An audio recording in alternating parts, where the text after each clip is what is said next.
You're about to listen to TADPOG, Tyler and Dave Play Old Games. It's a comedy video game podcast. We would like to stress that the hosts are not experts and are really just very crass commentators. Seriously, this is an explicit podcast that happens to talk about video games sometimes. So please enjoy this pretty okay podcast with Tyler and Dave.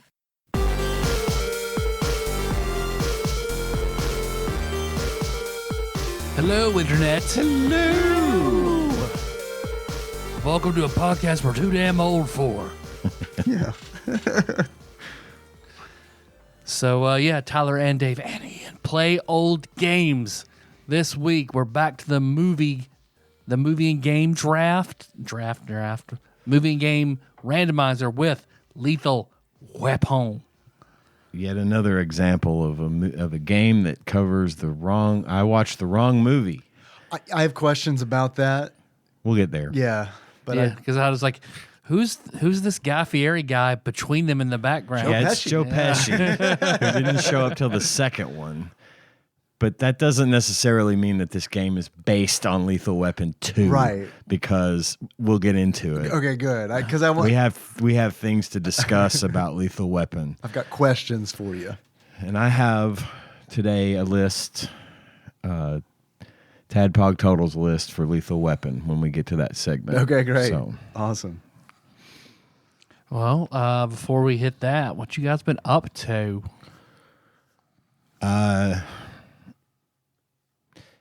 I haven't been doing a whole lot of extra TV watching. Been watching a little Parks and Rec. Almost done with that one. I started that when I had COVID because it's kind of a good go-to feel-good show. It's a great comfort show. It's a great comfort show. It's joy. It's like Ted Lasso was for me. I need to watch that still. But, but it is joy. It is joy, and I love the tender moments in that show and the positive. Despite being crude at times, it's a positive message that comes from that show, and it's a positive vibe and feel, and everybody. I love the whole cast. Every single one of them is a diverse sort of character, and I didn't want to put it down. After I got better, I just kept watching. I don't know how far along I am as far as like close to the end, but I really, really liked. I really like Parks and Rec, so I've been watching that. But when I'm not watching Parks and Rec, last week y'all were talking about something that I was curious about, and I got into it a little bit more than I thought I would. What is it? Dungeon Crawler Carl. Oh, okay. Have you read all of it? I've gotten through the first book, and I'm halfway through the second book.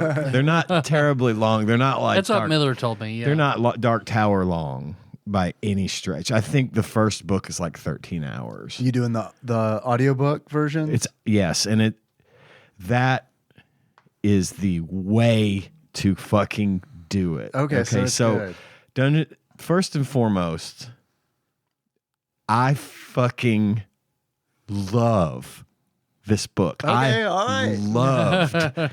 I cannot get enough. And I don't know if I would like it as much if I wasn't listening to it on Audible. It's exclusive to Audible. You can't get it anywhere else. The audiobook version. Is there a Dead Tree version? I assume that there probably is. I don't know what that means. Like a book, like with paper. Oh yeah, I think it's a book. Okay. But the audio book is exclusive to Audible. Okay. It is. The book is written by a guy named Matt Dinneman, whose writing style is right up my alley. I love his writing style, and there's some stuff in this that's very similar to like a Ready Player One kind of deal. And he does make references to things, but number one, it's not exclusively 80s and 90s shit. There's a couple of little things sprinkled in there. But the way he writes Carl, the main character, is, and this book takes place from a modern perspective. So there's references to modern things too, but it's not like overloaded with Easter egg references to, oh my gosh, I used to watch that show when I was a kid, or just a bunch of like invitations to be hipsters or gatekeepers about things. It's subtle, it's peppered in just the right way. The dialogue between the main character Carl and his cat Donut is second to none. The guy that narrates this book, that reads it, his name is Jeff Hayes. And at first, his voice kind of took me by surprise because he reads Carl like this. It's kind of like he's got this weird sort of almost John Wayne sound to his voice. Dude, I cannot tell you how much I enjoy this book because of the narration. This guy is a fucking fantastic narrator. Okay, I'm gonna read this. Dude, I cannot look. I get, me.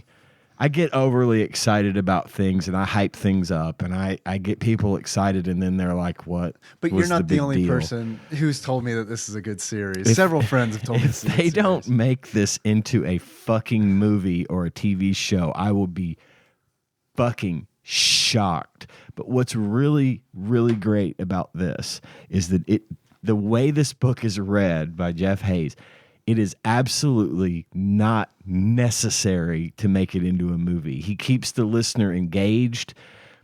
Tons of different voices. There's some sound effects in, not a whole lot, just enough to sort of accentuate what he's talking about, or if like he's being communicated with over like, say, like in a radio type style, the voice might sound like it's coming through a radio. And as far as I know, every voice is him. And I've read that this guy has like this intensely serious range. And if that's the case, he's the guy actually doing every single voice in this book.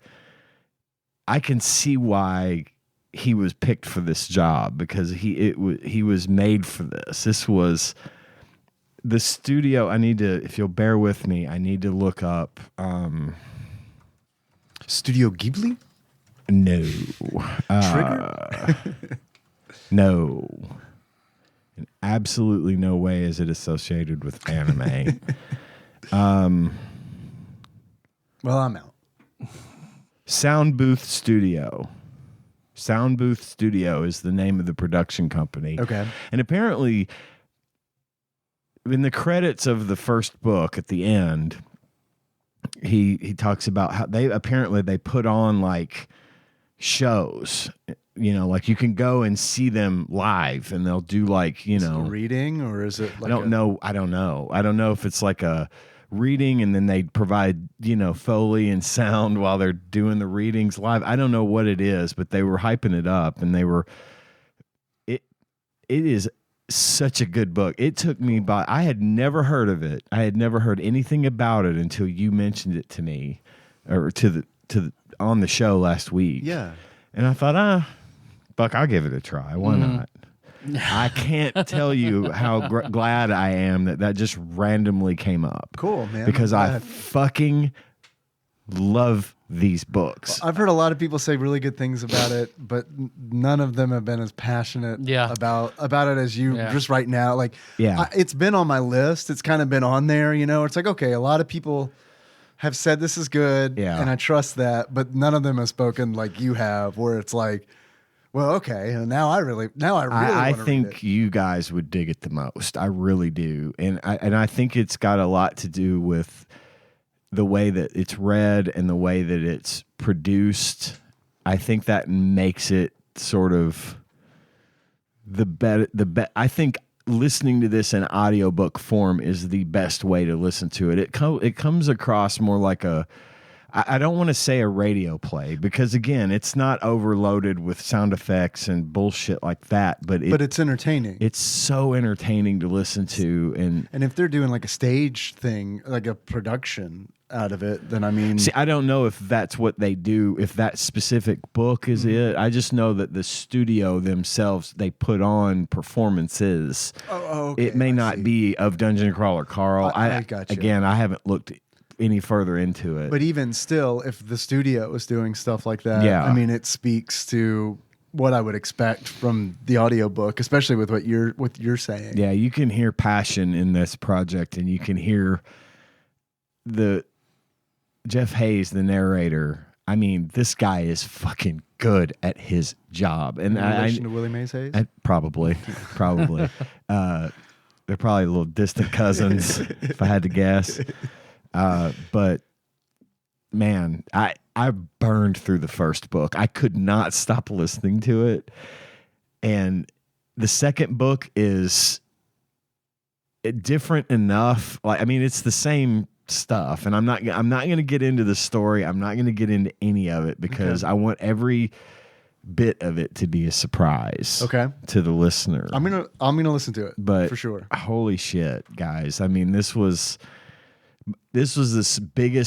my favorite surprise recently of something that I just went from not knowing anything about to being passionately engaged in. So I don't always rate books on my 5-star scale, but as you might have guessed, Dungeon Crawler Carl gets a solid 5 stars. Wizen Sage says, please, please, please check it out. I want this to be out to as many people as possible, and I would love to discuss it with you guys. Okay. I just spent my Audible credit for the month on a Sanderson book. But what's good, Audible right now, at least as of the time of this recording, for me, the books were only like $17. The first and second book were only like $17 a pop, which to me is fine. That when they start getting into the $30 range, I start to wonder. But they're on sale for like $17. I think they're normally like $25 or something. So either save up and use your credit next month, or buy it now. But I do recommend it. And then the next thing I was just going to bring up is that I got a MetaQuest 3, and now one with virtual reality. Although I haven't had a lot. Unfortunately, I buy this big expensive thing, and I haven't had a whole lot of time to spend with it because I've got to get up and go to work in the morning. And, right. You know, and then we just got them this past weekend, so I've just been experimenting with different stuff and trying to get used to it. But one of the things I found out was that I hate wearing the headset with my glasses on. Yeah. But I can't not wear my glasses because it treats it like distance vision. And that's where my problem is distance. Well, also, I'm 50, so I'm 50. My eyes are bad in both directions now. I can't see up close. I gotta have. I get it. I'm bifocals 42 and I've got that. Yeah, I mean, it's just I got bifocals, and now I have worse distance vision, all that stuff. So I don't like it. So I was watching a video. You know, I've been more immersed in videos on YouTube about the MetaQuest than the thing itself, because now that I have it, I want to know what I can do with it, what its limitations are. I found that, like, you can't share apps across accounts. There is no family version of the Meta Plus subscription if you wanted that. Yeah. I think that's dumb. Yeah, it really sucks because, like, I'm not the same problem, but a similar problem is that I want to play Gorilla Tag with Henry. Henry loves Gorilla Tag. He plays it on the Quest 2. Yeah. I want to play with him on the Quest 3. We want to play together. But the problem is he's signed into my account because I don't want him to have a Meta account. Right. Because he's 9. Right. And it's a lot easier to just wander in and be around other people at random in the Horizon, Meta Horizon, or any kind of lobby. You just never know who you're going to run into. So I can see why you would want to do that. Well, and the other thing is, Tanya and I made very bad impulsive decisions over the weekend, and we bought 2 of them. I thought I heard you say them earlier. She has one, and I have one. Yeah. And that was terrible. It was terrible, terrible, terrible, irresponsible decision. Sounds like fun, though. But it's fun. You could have Demolition Man sex with both of them. Sit across. Oh, we got to see if that's a thing. That is true. But anyway, I've been playing with that. But the thing I don't like is the fact that I've got to wear my glasses. So I'm watching this video of all this stuff. You can get lenses. I've got them. I didn't know. They're cheap. They're fucking cheap as hell. I paid like $60 for a pair from this company called, I don't know why I'm plugging all these things tonight, Reloptics. Yeah, that's where I got mine. Okay. Yeah, they're great. I heard a really good thing. That was like the best review.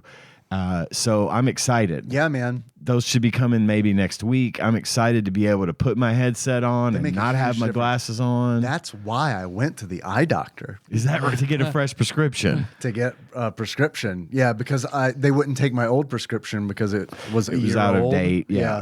So I was like, oh, well, it's a good time to get a prescription as any.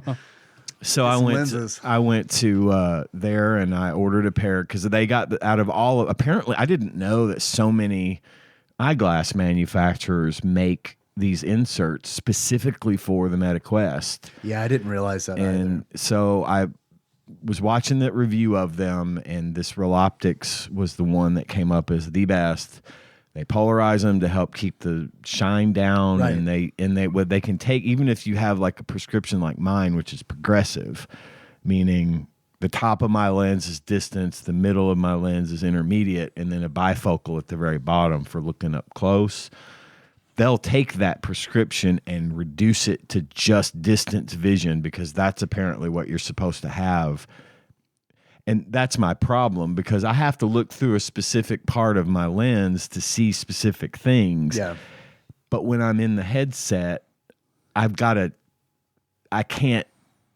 Sometimes the bottom of my lenses are lined up with the center of my vision, and I'm like having to twist my head around, but the thing's attached to my fucking head, so I can't do anything about it. It just drives me crazy. Sure, yeah. So apparently this solves that problem. I'm really glad to know that you had done that. Them. And that and they go in real easy. And, okay. I mean, it's awesome. And they come out easy too, so they're great. And Tanya wears glasses as well, but I wanted to buy a set of these for myself because first of all, my vision's a lot worse than hers, and second of all, I wanted to make sure I wasn't dropping even more money on something that wasn't going to work. Yeah, but now that I've heard that they work for you, mine should be here soon, so we'll probably pick her up some. So that problem should be solved pretty soon. The only thing I've really actually kind of screwed around with is this app called Big Screen, which is really neat. You can stream stuff from your computer to the app, and then inside the app, it looks like you're sitting in a giant movie theater or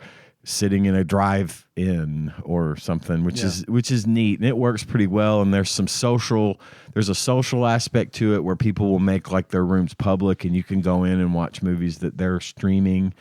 Be careful, because sometimes there's porn. Sometimes they're streaming porn. That's good to know. Yeah, I mean, sure. Spent time in big picture, like watching YouTube and stuff. Yeah, I think I haven't heard porn noises coming out of the headset. No, I think you can specify that you don't want adult content.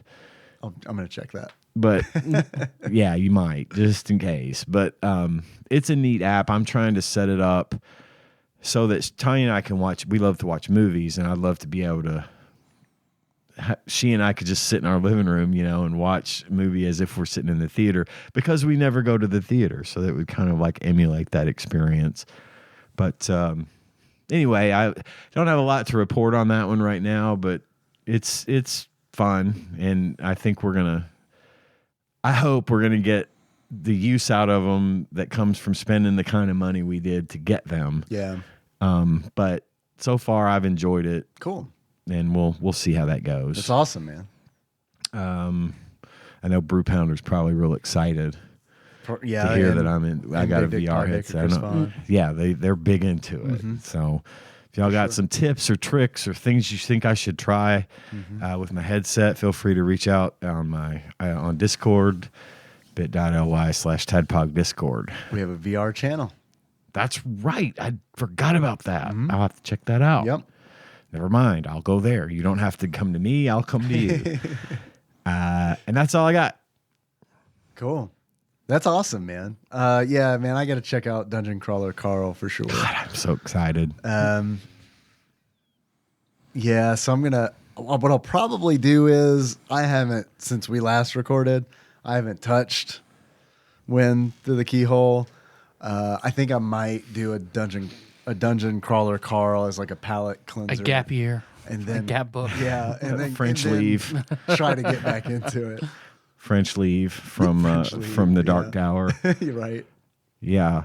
And it won't take long to get through it. It moves too fast, honestly, for me. I wish it were longer, but the good news about that, I think, is that there's like 5 books already. So there's plenty to keep me occupied, at least for the next probably, 2 weeks if I keep it up at this rate. But, yeah, you're going at a pretty good clip for sure.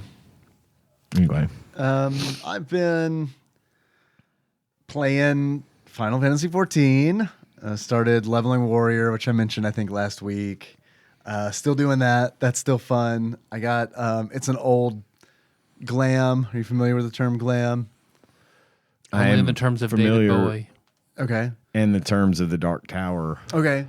Or an illusion spell. It's okay. So it pretty much is an illusion spell where you can vampires make you can make armor you're wearing look like other armor. Okay. As long as you can equip it. So is it like the way it looks factor or an intimidation factor? Well, it could be one or the other. You can look like a blue mage but play as a warrior? No, because if it's blue mage specific gear, you can't wear it as a glam as a warrior.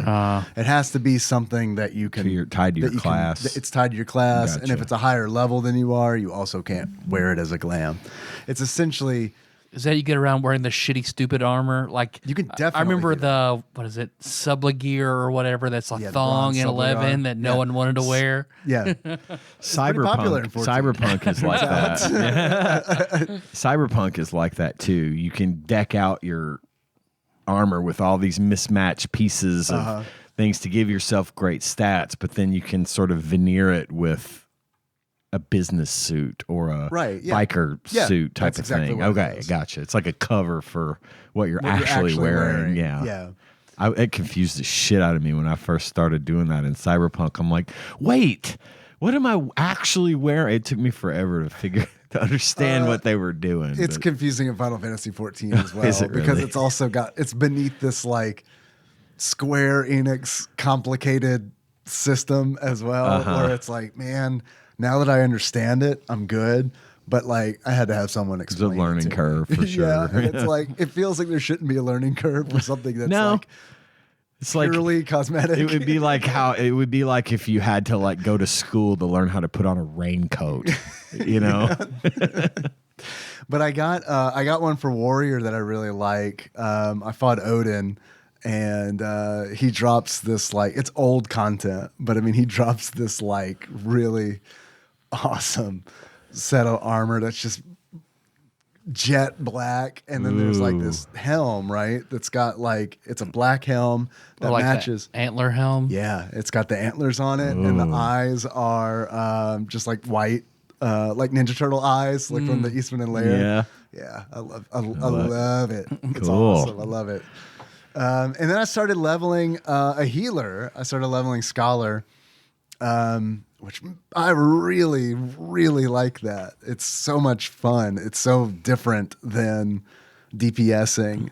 You also DPS, but there's this extra level of like making sure no one dies. And if they do die, trying to res them. I had my first experience right before we recorded, actually. Sorry, I was late. The truth comes out. Where there was running a dungeon. There's a sprout tank. They're completely new to the dungeon. Not a big deal. But what it means is like doing a lot of extra work. And I had my first experience where we were fighting a boss. The tank died. I was able to swift cast a res on the tank and get him up and healed before the party wiped. Because when the tank dies, it's chaos. Yeah. Because like the boss now all of a sudden is like, okay, who's dealing the most damage to me? All right, you're going to die. I've been keeping track. So that was fun. I mean, we did it, got the recovery, and then finished the dungeon, and nice. It's fun. It's cool, but I also it's like at level 50s. It's like 55. Yeah, and that's like kind of low level content, and I like that low level content. It gets once you get to like near level cap of 90s, I don't know what it's going to be like. I'm worried it's going to be like fucking too much complicated. Like I'll be in the Dogen, like flipping all the switches. God, you're going to love Dungeon Crawler Carl. I'm looking forward to it, man. I'm really glad. Just listening to you talk about Final Fantasy. Yeah. You're going to love it. Cool. You're going to fucking love it. Been doing some hunt trains in Final Fantasy as well, which is new to me. What's that? So there are, if you're familiar with Final Fantasy 11, in 11 there were these notorious monsters that would just spawn out in the world, and they were tougher than regular monsters, and they were on a timer, so they would only spawn, let's just say, once an hour. Okay. Those exist also in Final Fantasy 14, but what happens is people organize outside of the game on Discord. Someone will scout them all out, and generally the rule is if you see one out in the wild, they're probably going to kill you anyway. Right. So people typically won't attack them, and then out of courtesy, people won't attack them because they know that a train will come through. And a train is someone scouts them all out, reports on Discord, and then a conductor plots the course. Like fucking 50 people get together, party up, and then you just fly around, land, blow up a monster, panty stocking style. Mount up, fly to the next one, kill that one, and it is it's a lot of fun. Those are like some of my favorite people in the game because they're all just fucking goofballs, and it's like it's a party essentially, and like there are memes that are like exclusive to hunt trains that I've learned that I've never heard anywhere else in the game, and it's like, all right, these guys are like, this is a good thing. This is a positive. All right. Yeah. So that's been a lot of fun. Cool. That does sound like fun. That sounds like some shit we used to get into in Ultima. Yeah. We would gang up and be like, yo, there's a house about to fall. Big battle coming. Yeah, just without the conflict, really. Right, right. But yeah, it is a lot like that. It's really cool because like if the group's real big, the conductor will say things like, okay, DPS, slow down. Not everyone, you're dealing too much damage. Not everyone has made it here yet. Right.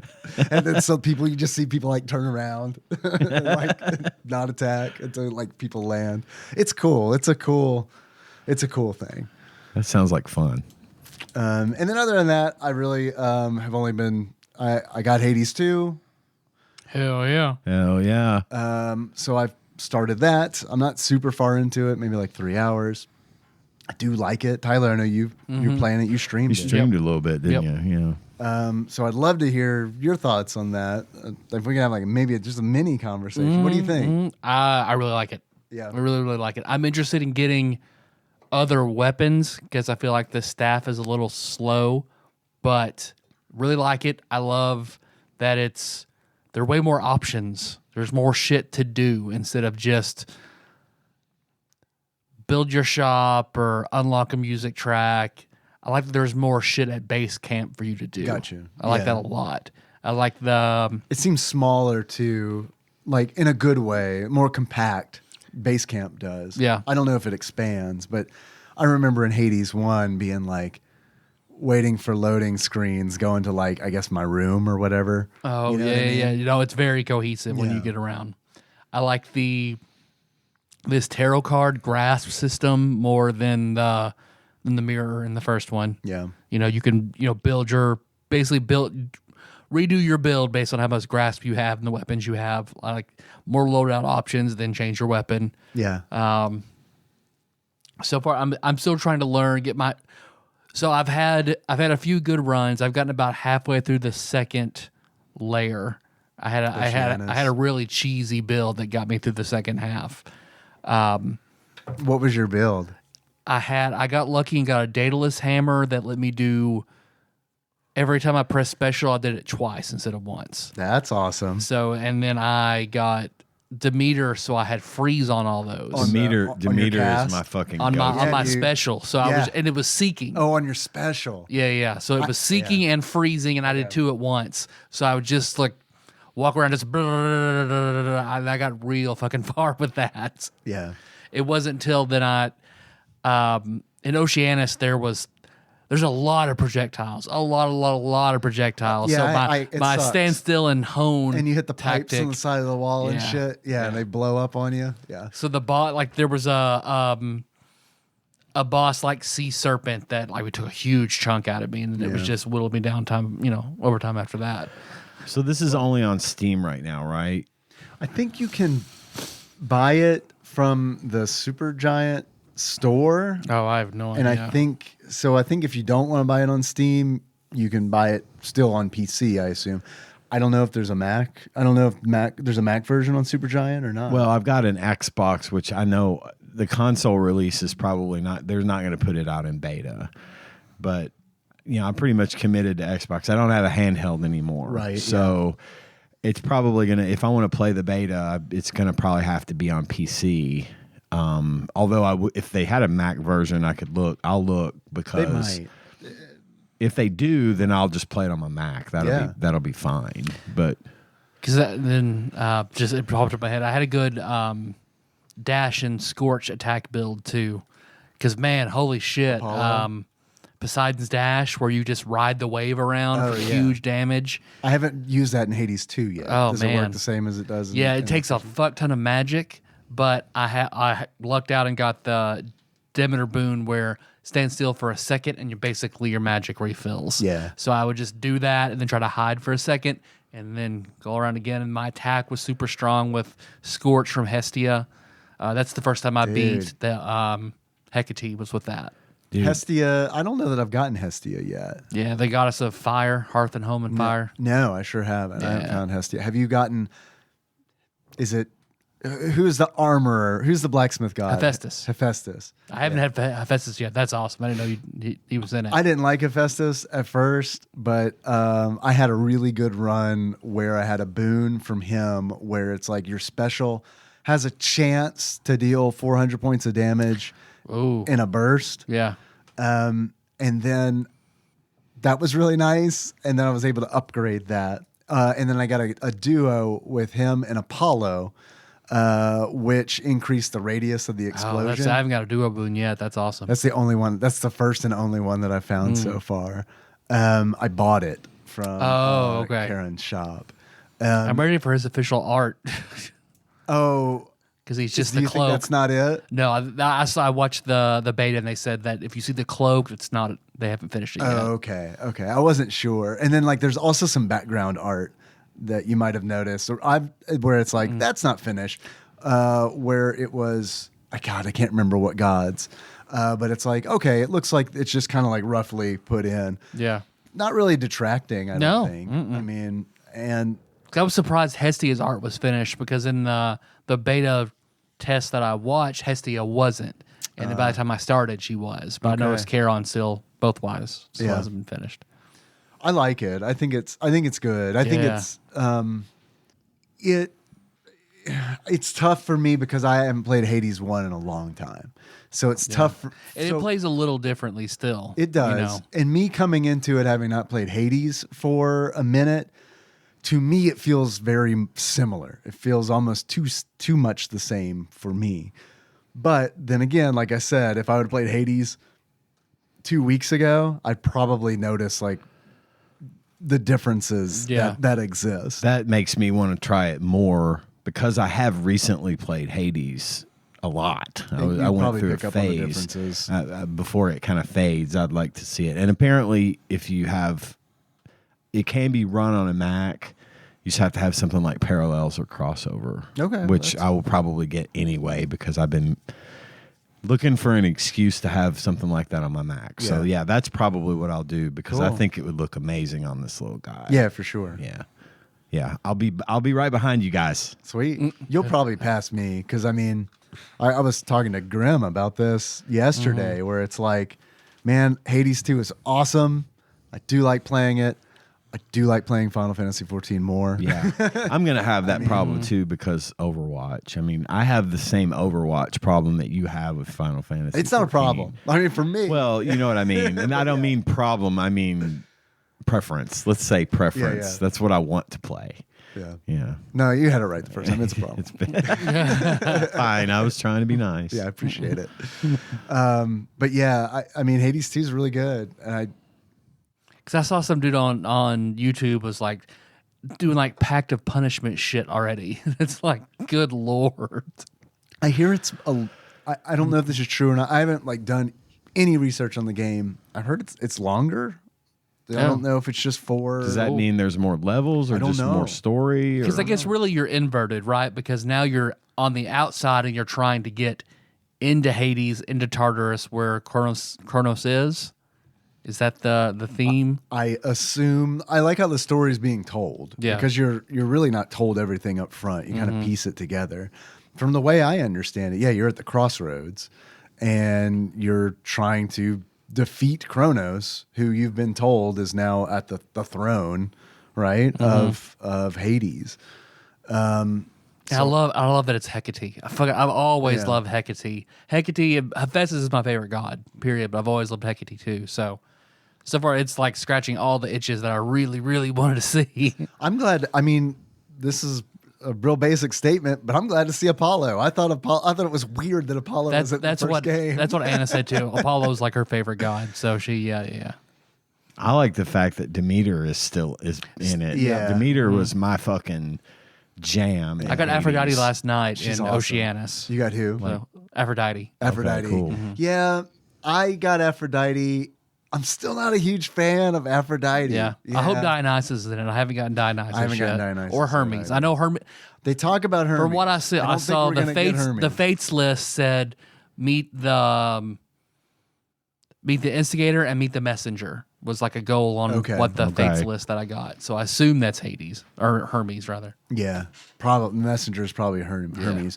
I met somebody. I met a shadowy figure. I don't know if you've met them yet or not. I don't know who that is. I've the one that I donated. figured out who that was. The one that donated Flopsy. Oh no, that's Shadow. Sorry. You said you figured out who that is? I unlocked something that then revealed who it was. Oh, okay. Yep. Okay. But I like that you gather more resources. So I got the mine, the pick, so you get more silver to unlock more weapons, and I just unlocked the spade, but I haven't used it. Yeah. So you gather flowers. I saw there's a fishing rod, so I'm trying to. My next goal is get the fishing rod. I'm halfway. I think I need to get 1 bronze, and then I can make the fishing rod. But what else? All the weapons, all the tools, all the ingredients to cast the spells to do different effects in the game. Like, no, it's gonna be all really that good. Conjuring is really neat. I think that's cool. I think it's great, especially like for $30. Oh yeah, I think it's fantastic. I don't have any complaints other than I wish I could tell the difference between. I mean, aside from those big systems, the gameplay. I don't know. I wish I could like see. I just need to go back and play Hades for a couple minutes and be like, oh, okay, that's what they changed. Well, I didn't like that I had to, because I remember in Hades, like I would attack and then I could just immediately move. But with the staff, if you start attacking, it sort of locks you into the animation unless you dash. So I was getting hit a lot because I was trying to move, but I would end up hitting again and again until I figured out dash breaks the combo and you can get away. That's the only thing I've been like, that feels weird. I like being able to just move. I've only unlocked one other weapon, and I prefer the staff. Yeah, because I just unlocked the sister blades or whatever. I haven't tried those yet. Not a fan. Oh, yeah. Not a fan. No, because you'll probably love it, honestly. Because the fists are my favorite weapon in Hades 1, like by a mile. I think you'll like them, because, I mean, I think we're in a Tiger Zord versus Dragons. I can't remember what they were in fighting. Tiger Megazord and the Moon Dragon Samurai Sword. Because I like I like the staff because of the reach. I don't have to get close in to enemies. Yeah. But with the sister blades, you have to be right. You gotta be in there. Okay, because the staff does have reach and like width. Like it's big Girth Brooks. Yeah, it's a real Girth Brooks. It is. Yeah, big fan. It's nice. I do. I plan to put more time into it. It's just tough to want to play anything else because what I want to do is, level scholar and warrior. And, I get it. Because that definitely that puts me in a zone that like only MMOs really will put me in a zone where it's like, okay, this is therapy. You know what I mean? I don't get that from Hades, but Hades is fun. Melissa and I started and finished Baby Reindeer. How'd you feel about Baby Reindeer? We both really liked it. It's great. Not what I expected. Yeah, not at all what I expected. And I'm glad it's being told. Because I've heard like awareness and calls and donations for like male sexual assaults have gone like through the roof because of it. Yeah, it's tough to explain. It's one of those things you kind of have to see it to get it. So, and of course, Piers Morgan has to have the real woman on to defend herself. Oh, I did not know that. Yeah. I didn't know that all the emails you see in the show are real. Oh my God. Every bit of that is real. The typos, everything.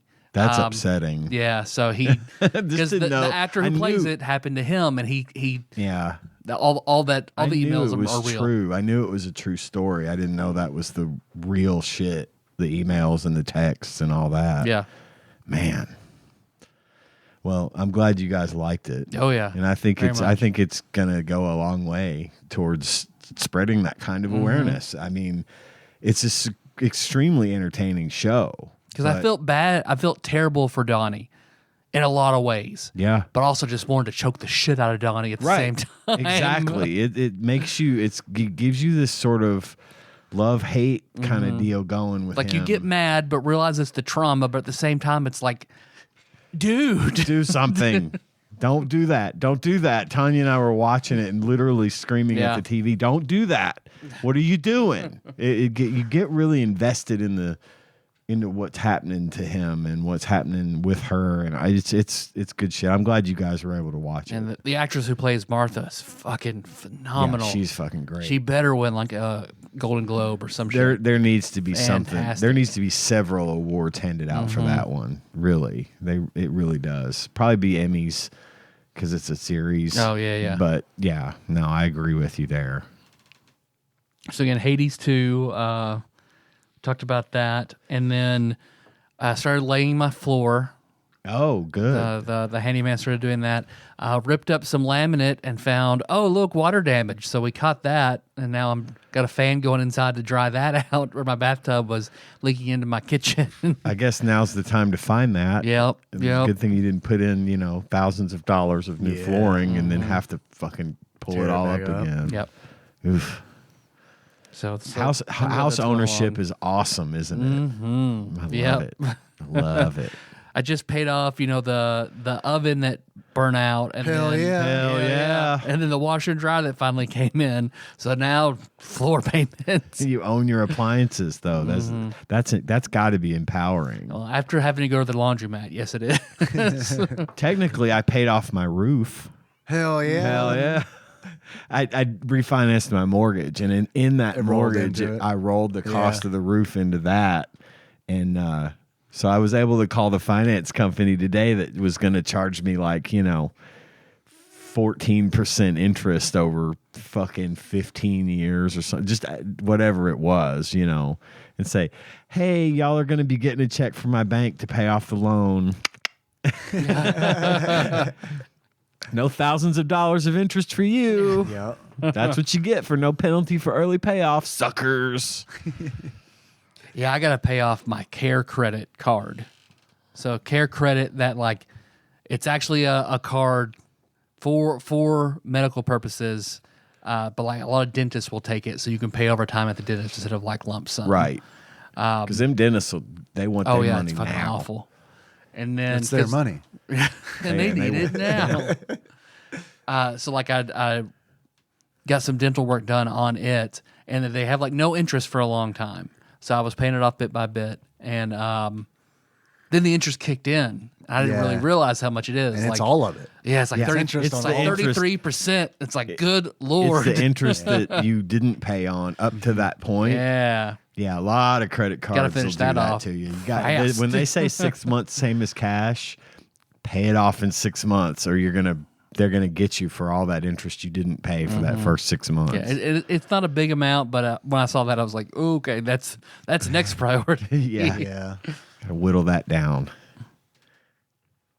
Other than that, I don't got much else to go. You guys want to do a draft? Yes. Hell yeah. Pick a random topic that we could draft that we haven't talked about prior. Not at all. Well, or Dave, you said a prepared for. duo boon is what you got. Let's do duos. Oh, That was a good idea. because we're doing a movie about a duo. Duos. Okay. All right. Wow, I don't know if I could come up with The duo anything. of Gary Busey and the dad from Dharma and Greg. Ooh, that's a good one. All right, Dave, pick a number 1 through 6. 2 numbers. 2 and 4. 2 and 4. Ian. 3 and 1. 1 and 3, 2 and 4. So I've got 5 and 6. 1. Me. Ian, me, Dave. All right, Ian, number 1. My number 1, I think, will be a fan favorite. Tyler and Dave. Oh. That's a good one. I like that. That was sweet. That's a sweet one. You get that one for free. Now what's your real one? Now pick a good one. Nope, that's my number 1, Tyler and Dave. Then for mine, about as iconic as Tyler and Dave, Jesus and Satan. Oh. Dave, you're number 1. Did it hurt when he fell from heaven? Yeah. Hurt all of humanity. Condemn them to hell. I will start with so many options to choose from. It's a wealth of So much room for activities. I know. I'm There's gonna another duo for you right there. I'm glad me and Tanya aren't the only one that use that on the reg. Every time we rearrange furniture, we always helicopter around the room and go, so much more room for activities. Did we just become best friends? Yep. I love when the voice actors for Goku and Vegeta did that. Oh, I didn't know that. know That's that good. Did we just become best friends? Yep. I'll go with Batman and Robin. Very good one. It was on my list. Me too. Specifically 66 Batman. Adam West and Burt Ward. So if you guys want to do a different Batman and Robin, Batman. I feel like that's on the table. My turn? Your turn. My second one, I'm still getting used to some new glasses here. I can't see my screen. My second pick is going to be Bo and Luke Duke. Okay. From the Dukes of Duke Hazzard. brothers. Them Duke boys are at it again. My number 2 will be Penis and Vagina. Oh, I like that classic. duo a lot. Dave, number 2. Much like Penis and Vagina, I'm going to go with Chippendale. Also on my list. Much like penis and vagina. I'll let the listener decide which is which. My number 3, you guys aren't going to get this yet. Carl and Donut from Dungeon Crawler Carl. Of course I get it. Donut's his cat. Yes. Donut's his cat. My number 3 will be one of my favorite duos that made me laugh very hard. Jim Lahey and the Liquor. Who is that now? Trailer Park Boys. Oh, I've been told by several people that I need to watch that, and I never have. Oh my God. Melissa is extremely selective about comedies. She prefers So is drama Tanya. 100-1. But Trailer Park Boys, I can always put on and she'll laugh her ass off. That's loves it. That's the one comedy that Tanya has absolutely tried to get me, that she's watched that I haven't, and she's been trying to get me to watch it. So Jim Lahey is one of the best characters. Like if I were to put a top 10 characters in TV shows I've ever watched. Character in TV show draft next week. Yep. Or Jim Lahey is on the list.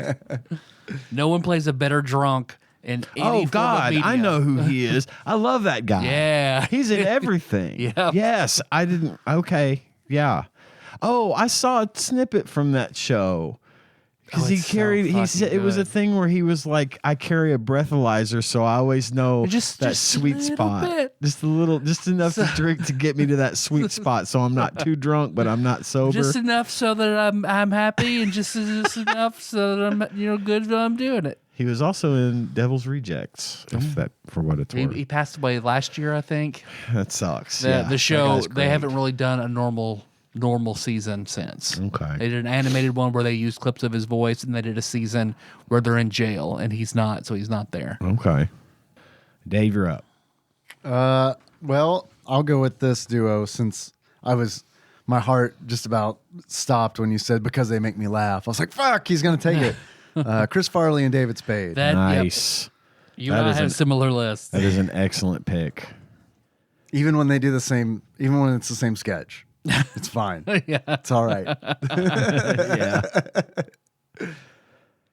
Yeah. My next pick will be in the vein of Step Brothers, Ricky Bobby and Carl Naughton Jr. Okay. Love them. Love Talladega Nights. That's one I'll watch every time it is on. I love it. I believe perhaps Brandon of Axelay fame is an extra in the crowd in Talladega. Oh my God. Is that the case? Baby Mama. Oh, was it Baby Mama? Baby Mama, he has an extra in. Okay. I haven't seen Baby Mama. I'm gonna have to watch it. Oh, yeah, the one with Tina Fey? Because Tina Fey. But Tina Fey and Amy Poehler. Okay. I've seen it, but now I've got to watch it again and try to find Brandon. Find Brandon in the crowd. Yeah. Okay. It was be my fourth, so I'm glad you brought it up. Tina Fey and Amy Poehler. Yeah, that's a good one. That's a fucking great pick. Because still one of my favorite SNL sketches of all time is the Meet Your Future Wife. God, dude, I showed that to John just the other day. I was laughing so hard at that. the pregnant one comes out. She's like, "Oh, well, that's not bad. She's pregnant with your second wife." Yeah. And they always, the way they'll cut to the wives in the audience, and it's just got that "if looks could kill." It's fucking great. Ian, number 4. Dave is up. It's me? Yes. Oh, I'm sorry, Dave. Yeah. I will go with Han Solo and Chewbacca. Ooh, I love it. He's always stroking his own Wookiee. Chewbacca! What a Wookiee! Ian, number 5. My number 5 is Stewie and Brian from Family Guy. I love when they do the time travel ones. That's a good pick. All the musical ones where it's just really them. good pick. It's so good. Oh, this last one is hard. Can we go to 10? I can easily go to 10. Easily. Want to go to 10? Yeah, let's go to 10. So then my number 5, Goku and Vegeta. Okay. All right. Dave, number 5. Piccolo and Gohan? Yeah. Yeah. Absolutely. The other father-son. It's Piccolo Day. We're recording on Piccolo Day. Oh. Ian, number 8 or number 6. My number 6, also an anime pick, Tanjiro and Nezuko Kamado from Demon Slayer. Mm-hmm. Nice. I still need to watch that show, man. I need to get back into it. Something I enjoyed as a kid, still enjoy it sometimes now, peanut butter and jelly. There we go. Dave, number 6. I will go with Jack Black and Kyle Gass. Oh, boy. Tenacious D time. You motherfucker, go. Man. We are the D, we are the D, we are the D. Love that shit. Yeah. And number we 7. just watched Pick of Destiny the other day. That movie gets better every time I watch it. Maybe that's what it is, because I had forgotten how good it was. When I first saw, I remember seeing it for the first time because Captain Gun Nerd John Turley and I skipped out of work in the afternoon to go see it. Nice. And I remember, to be completely honest, being like, coming out of the theater and being like, man, I don't know if I like that. But every time I watch it after, I like it more and more. It's one of those movies for me. I don't think it's a bad movie. I think it's a funny movie. Yeah. I just don't know what exactly I was expecting when I went into it. The first time I saw it was several years ago as well, and Tanya watched it with me, but she had no memory of watching it. And the other day I'd come in for lunch for work and from work, and I heard her in there laughing, and apparently, as is the case usually, Gage recommended she watch it, and so that was suddenly a good idea.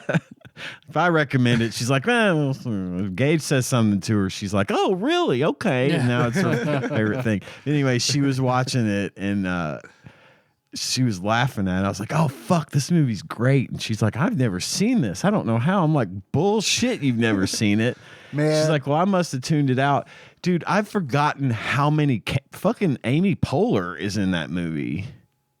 Who does she play? I can't remember. She's the waitress at the diner. Oh, God, yeah, okay. And she's young. Yeah, I mean, you can tell it's like early in her career. But like, we get to the end, and when they're doing the duel with the devil. Yeah. And Tanya was like laughing at it, and I'm like, I'm watching her more than I'm watching the movie. And I'm like, you know who that is? Yeah. And she's like, no. Oh. It's like, you don't know who that is? She's like, no. The devil? No, I don't know. Who is it? It's like, it's Dave Grohl. Fuck this shit, I'm out. Cage, you're coming with me. She go full Kermit. Oh my God, she did. She's like, oh my God. Oh my God, because she's a huge Foo Fighters fan, and she loves Dave Grohl. So it was really fun to see her reaction to that. And Tim Robbins is in it. It's not easy to recognize him. No, it's not. Especially compared to like the original HBO show, where it's like much easier to recognize him there. Except that when he plays the drums, I can tell it's him playing the drums. Yeah, he's just got a style that I recognize. But yeah, it was really great to see her reaction. You talking about Tanya forgetting that she had seen it with you. I always forget that Nikki and I have watched My Cousin Vinny, because I love My Cousin Vinny. Love that movie. And I saw it so much as a child with my family, that anytime I see it, like this just happened fucking this week. We're scrolling through a streaming service, and I'm like, oh, My Cousin Vinny, have you seen that? And she laughs at me because she's like, yes, we've seen it together.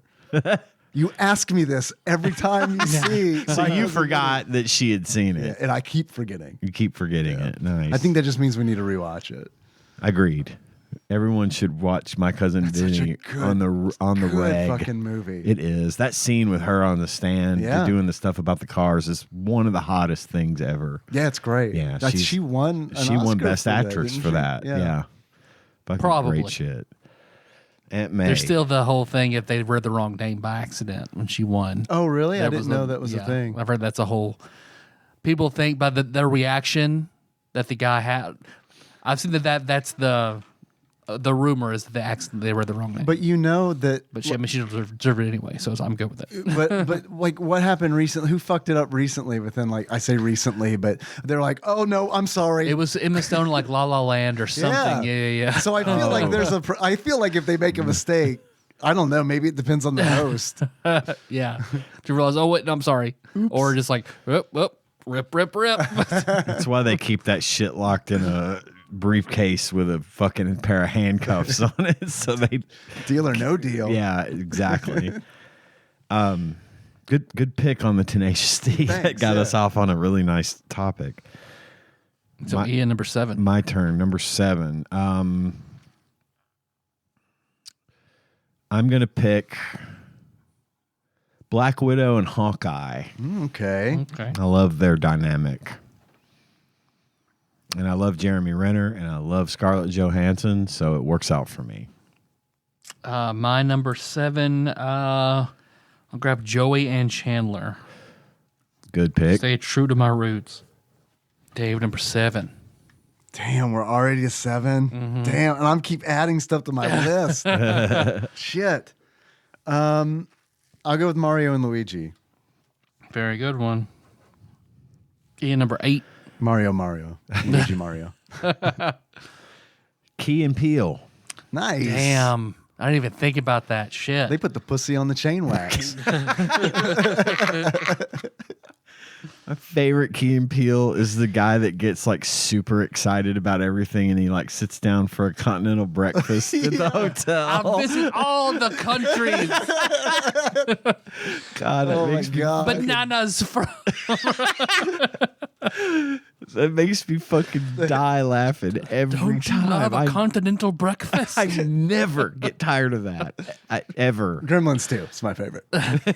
Fucking love Gremlins 2 is fucking genius. Oh, you talking about a girl gremlin? Lips, boobies, everything, the whole 9 yards. In the movie. It was the one where they like kept getting more elaborate hats. Oh yeah, like one still in the box or so, I don't know. It's or them trying to out-black each other in the restaurant when they're ordering food. Oh, and they're talking about their wife and they're like, and I said, bitch, real quiet or whispers, and then they like got to go farther away just to make sure their wives don't hear. But you said that, yeah. Oh yeah, you actually called her a bitch. You know I did. Oh hey baby. Oh hey baby. In the basement.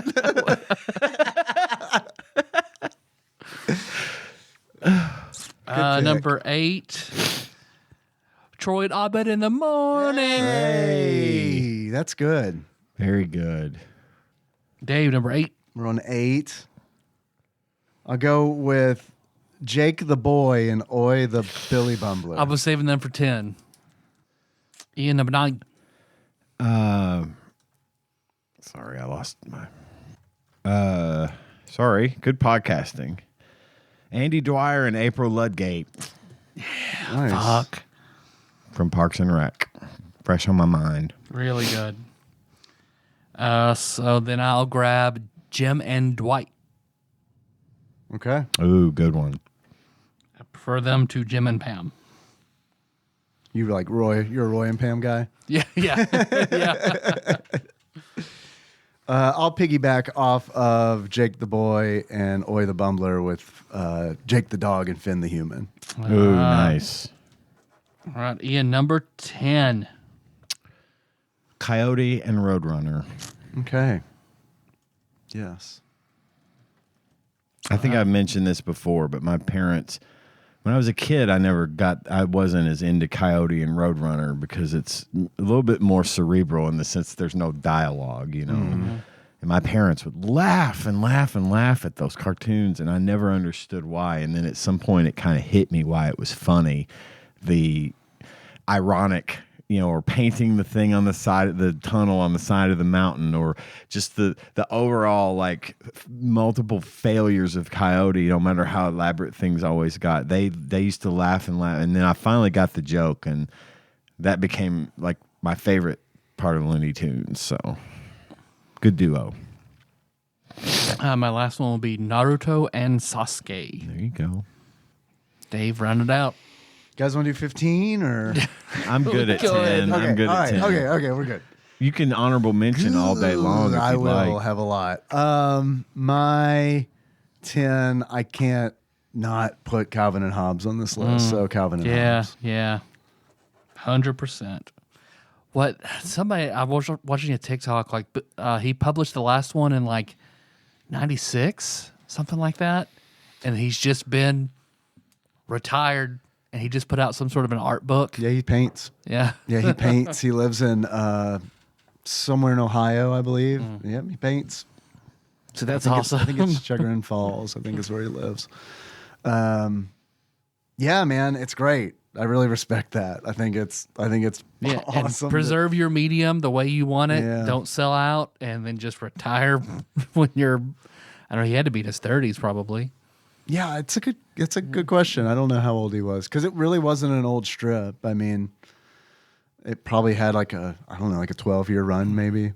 I don't know. Yeah, I mean all the money he made from Calvin peeing on things. I mean, Set. Yeah, you know that's all fully licensed and paid for. Yeah. No, just the ones where Calvin's smoking a blunt. That's all he asked for. If it's Calvin smoking a blunt, I want to get paid for that. Otherwise, you can use it to your heart's content. Was it Pete Davidson talking about having his tattoos removed and just having them read out loud to him? Yep. So, sir, we're going to be losing the Stewie Griffin smoking a blunt. Yeah. Yeah, that can go. Yeah. Honorable mentions. I got a few. Yeah. Billy and Jimmy Lee from Double Dragon. Who? Bimmy. Oh, okay. Chocolate and peanut butter. Mm-hmm. Yin and Yang. Shoots and Ladders. Toe Jam and Earl. R2D2 and C3PO. Yeah. The Incredibly Gay Duo. Oh, that's a good pick. Ace and Gary. Ace and Gary. Yep. Conan and Andy. Mm-hmm. And that's it. That's all. Bart and Milhouse. Oh, it's good. That hurts that I didn't come up with that, actually. That's great. I had Wade and Garth. Oh, fuck. Yeah. Doc Party and- on, Wayne. Party on, Garth. Doc and Marty. Yeah. Statler and Waldorf. Damn, Rick and Morty, you say? Yeah, that was also Bert and Ernie, Yeah. Goodness. Penn and Teller, Ren and Stimpy, Yeah. Jon Snow and Ghost, Harry Dresden and Bob the Skull. You had to use the back part of your paper. Mm-hmm. The back part and front part of paper. Front and back. Both sides of the coin. Just front and back. Sabin and Edgar. That was I thought about that, and then Magus and Scala. Cecil and Cecil. Parham and Parham. Porum's really good. Dunder and Mifflin. Yep.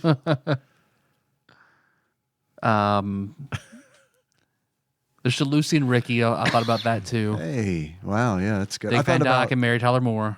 I thought about Patty Duke and Patty Duke. No, that's good. That's good. Damn. That was a good draft. Mm-hmm. Identical cousins. Bugs and Daffy. Yeah, Bugs and Daffy. Buster and Babs. No relation. So you can go on, Tango and Cash.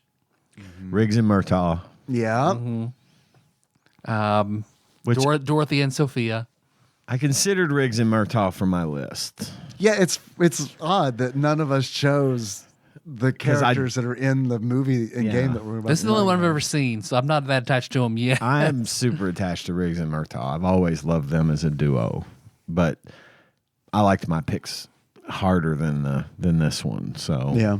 And besides, we're going to spend an hour talking about Riggs and Murtaugh. Yeah.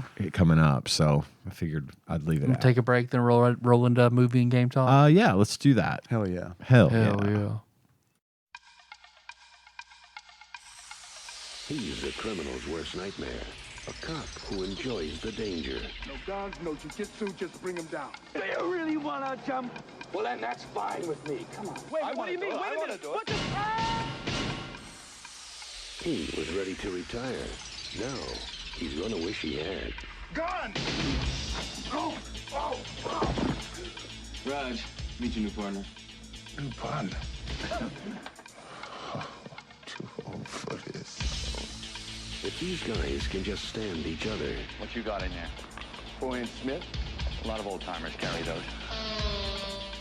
the bad guys don't stand a chance. Don't kill anybody. Don't tell anybody. I'm too old for this. Are you as good as you say you are? Nobody can touch me. Suppose we better register you as a lethal weapon. You ever met anybody you didn't kill? Well, I haven't killed you yet.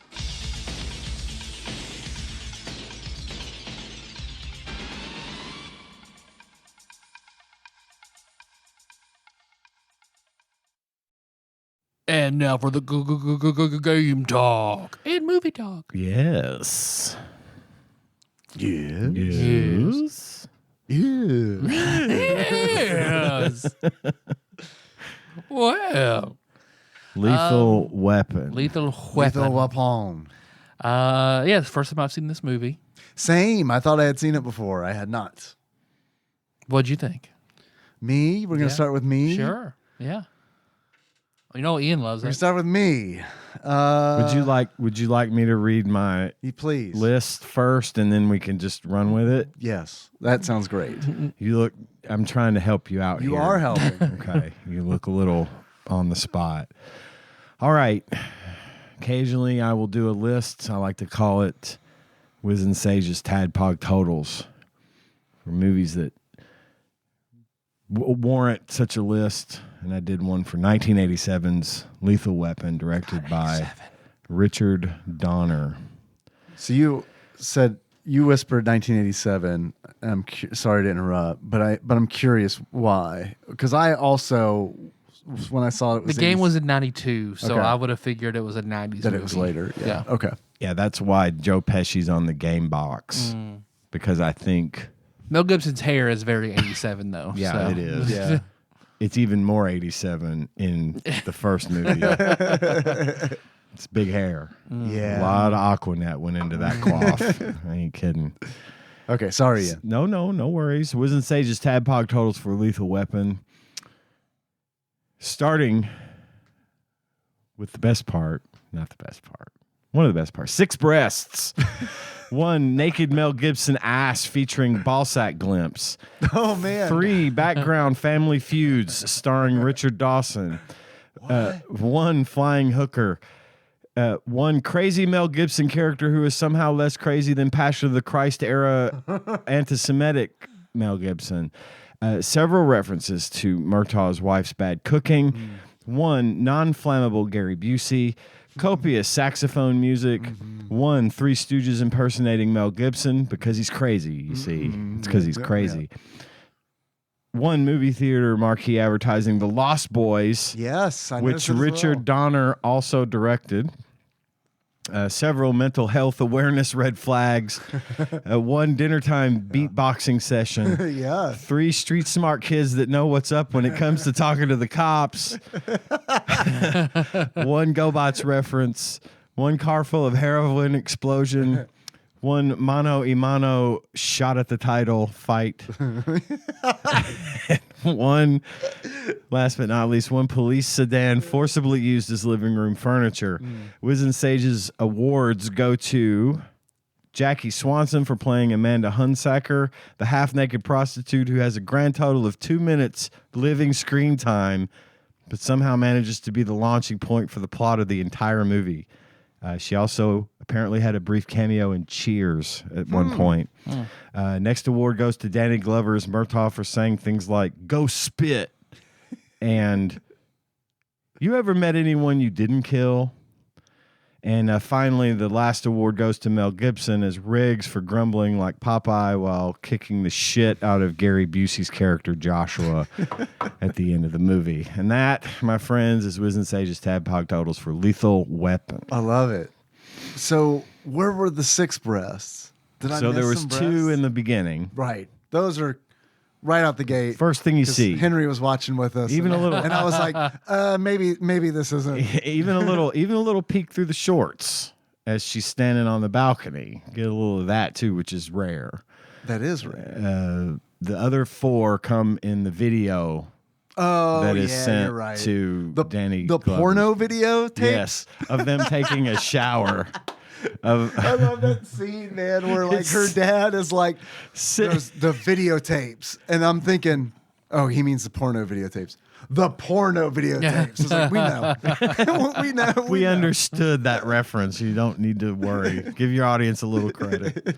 But that was where the 6 breasts came from. Nice. Yeah, I forgot about the 4 other breasts. The background family feud. It was like, I missed that too. So in the beginning, Mel Gibson's in his trailer. Right. Oh, Family Feud is playing. Yeah. The same episode of Family Feud is playing in the Murtaugh household while he's getting ready to go to work. And then in a later scene, it's a good time connection. Yeah. And in a later scene in a completely different part of the movie, It's on again at the Murtaugh house, just in the background. But I couldn't help but notice that. Ding. The world has moved on. Yeah. Time is a face on the water. Funny. It slips. Family Feud runs backwards. So, Lethal Weapon set a lot of standards for buddy cop movies, I think. And yes, for sure. That survive to this day in one form or fashion. And we learned that Mel Gibson is a former Special Forces. He was so there was a TV show of Lethal Weapon. They turned it into a TV show. I saw that when I went to visit Mr. Bay. It was hard to navigate. Yeah, not long ago. It was like probably 5 years ago, maybe 3. Damon Wayans played the part of Murtaugh. It was a show. It was on Fox, and it only ran for 2 seasons. And it's a shame because it was actually a really, really good show, but apparently there was some problems between I can't remember the guy who played Riggs. Damon Wayans kept wanting to bring Blank Man into the storyline. It just wasn't working. But there was dissonance between those two, and they couldn't get along, and they ended up canceling the show, which again, big shame because I thought it did the movie franchise justice. Lethal Weapon spawned 3 sequels. Well, and more if you include the Always Sunny. The franchise made its mark. I mean, for sure. And it gave Mel Gibson that final push into superstardom. Yeah. Which is, that was in the back of my head watching it the whole time. Sure, it's hard to not watch it. Because Riggs is a great character. Riggs and Murtaugh are great characters. They really are. Watching this, knowing what a piece of shit Mel Gibson is. It's tough. It really is. It was tough for me because when I started watching the movie and I realized, oh no, I thought I had seen this and I have not, so I have no real connection to the movie. It was tough. I didn't dislike the movie. This is why earlier I was like, oh, you sure you want to start with me? Because I don't want to shit on this movie. Mm-hmm. I didn't think it was a horrible movie. I also didn't love it. I thought it was. I will. You got room in that boat. Here, let me go in that boat with. There you. are some parts of the no movie. more room in this boat, Ian. It's just me and Dave. That's okay. I've got my own boat. There's some parts of this movie. I love this movie boat. I know, and it's part of the reason that I mean, you know. Now, keeping in mind that I watched Lethal Weapon before Mel Gibson in '87, probably it's easier to appreciate, but also because Mel Gibson, not only the anti-Semitism and all that other shit, like he has a hand in the snake oil market in the U.S. I didn't know this. He was in a pivotal commercial, allegedly, where I've seen the commercial. Okay, to where he. They were trying to pass laws regulating vitamins and the sale of bullshit, and he was the face of the anti-regulation movement to get like vitamins and all this bullshit under regulation, so like people can't get fleeced. So he had a commercial where like Lethal Weapon, they all storm his house, try to arrest him, and he just pulls up like, "There's vitamins, man." So like all the legislation crashes and burns, and that's why we have the extends. Is that right? I didn't know that. Airborne market as we know it today, to where people can just say whatever on a bottle of pills. Well, I've come to the realization that I have to separate that kind of stuff from things that I like. Sure. Because it's like with Kevin Spacey. Obviously, Kevin Spacey is a piece of shit. And all this really horrible shit came out about him. But I still like a lot of his movies that, Good Midnight in the Garden of Good and Evil, Seven, things that he's been in before all that came to light. I know it was going on, but I'm not going to not watch that movie. Yeah. Because he's in it. Cosby's one that Melissa's like, oh, fuck. Well, she loved the Cosby Show so much. Yeah. I'm not going to actively avoid it, but also it is. And I agree that, when you're lending criticism to something that it's, like for example, with Lethal Weapon, I try to separate myself. Sure. I try not to think about bias is a hard thing to get rid rid of. But it's super hard. Yep. It's like a thing that so egregious that it's really like the Cosby. I can't watch the Cosby Show. That one I can't do. Think about the barbecue sauce episode of the Cosby Show. It's impossible. Like I can't watch that show anymore. Yeah, I'm with you on that. I don't get enjoyment out of it. I'm with you on that because that's one that I've had to just give up. Yeah. I definitely won't eat a pudding pop. Mm-hmm. I'm fucking done. I'm done with pudding pops forever. Kanye West is another one. It's like really rough for me because I really liked Kanye's music. Jacob held on to that for a long time before it was like, okay, all right. Yeah, and then he just got, and then you've got Diddy and you've got all the, he just got raided by the feds. And it's just like, I've seen some of those videos about him like talking to little kids and shit, and like, it's just like, okay, well, it's sad it took this long. It is, and it sucks that it happens. The oracle that is Cat Williams. It sucks that we have all this that we have to like factor in now. So putting all the Mel Gibson stuff aside, because I was a huge fan of The Road Warrior. I was a huge fan of Mad Max. Yeah, dude, totally. I mean, that's those movies live in me. Passion of the Christ. Big hell yeah, hell yeah. What did somebody say about that? Joker is the Passion of the Christ for juggalos. I think that is so good. That's actually correct. Wow. Mel Gibson gets tortured in a lot of movies. He does. He gets tortured in this movie. I like when he was getting shocked by the sponges, I was like, this is kind of like Passion of the Christ, right, Nikki? I don't know. I haven't seen it. I liked Maverick. He was Richard Donner also directed. What Women Want, where he can read their minds or whatever. Yeah, I hated that one. Maverick was good, though. Maverick was good. They got the tubs next to each other. It was nice. Yeah. I like that. Yeah. With the cigars. Yep. Yeah. Yeah. Jodie Foster. Yep. Looking cute as a button. Speaking of what women want. Yeah. Looking straight as all hell. Damn. Good one, Dave. Thank you. But Lethal Weapon was kind of a pivotal moment for buddy cop movies in my mind. I feel like it's the first true buddy cop movie I ever watched and really liked and kind of got into that genre. I wanted to know what started that trope. And I think it was this one. In Lethal Weapon 2 actually is more tropey from a buddy cop movie standpoint than any of them. Yeah. But this one I think is what kind of got people, I think it brought it into the mainstream.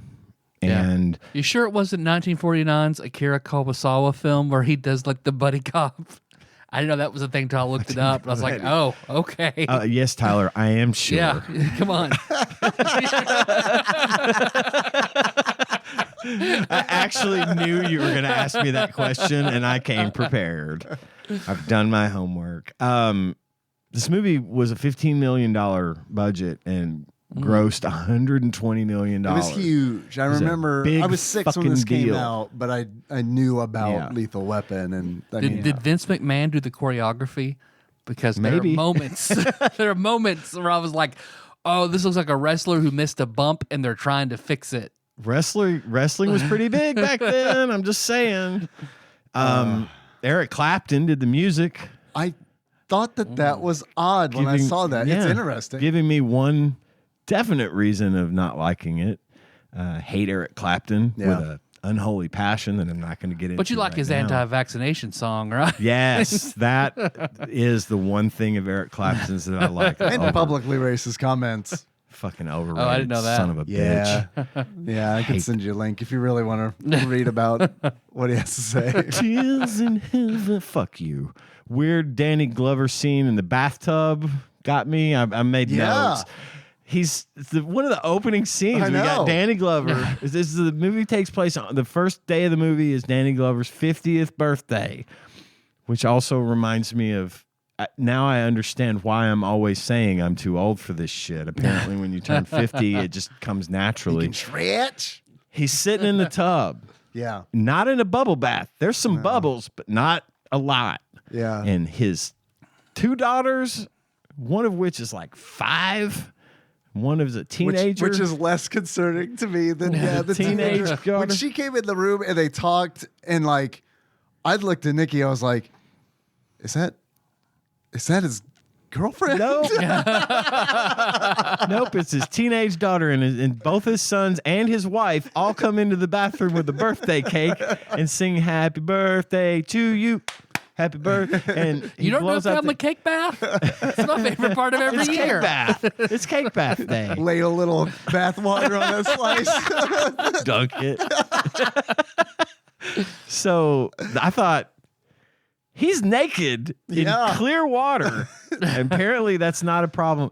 Yeah. I realize some places, some families, they don't have that sort of, filter. It's just, we're all family. It doesn't matter if we're naked.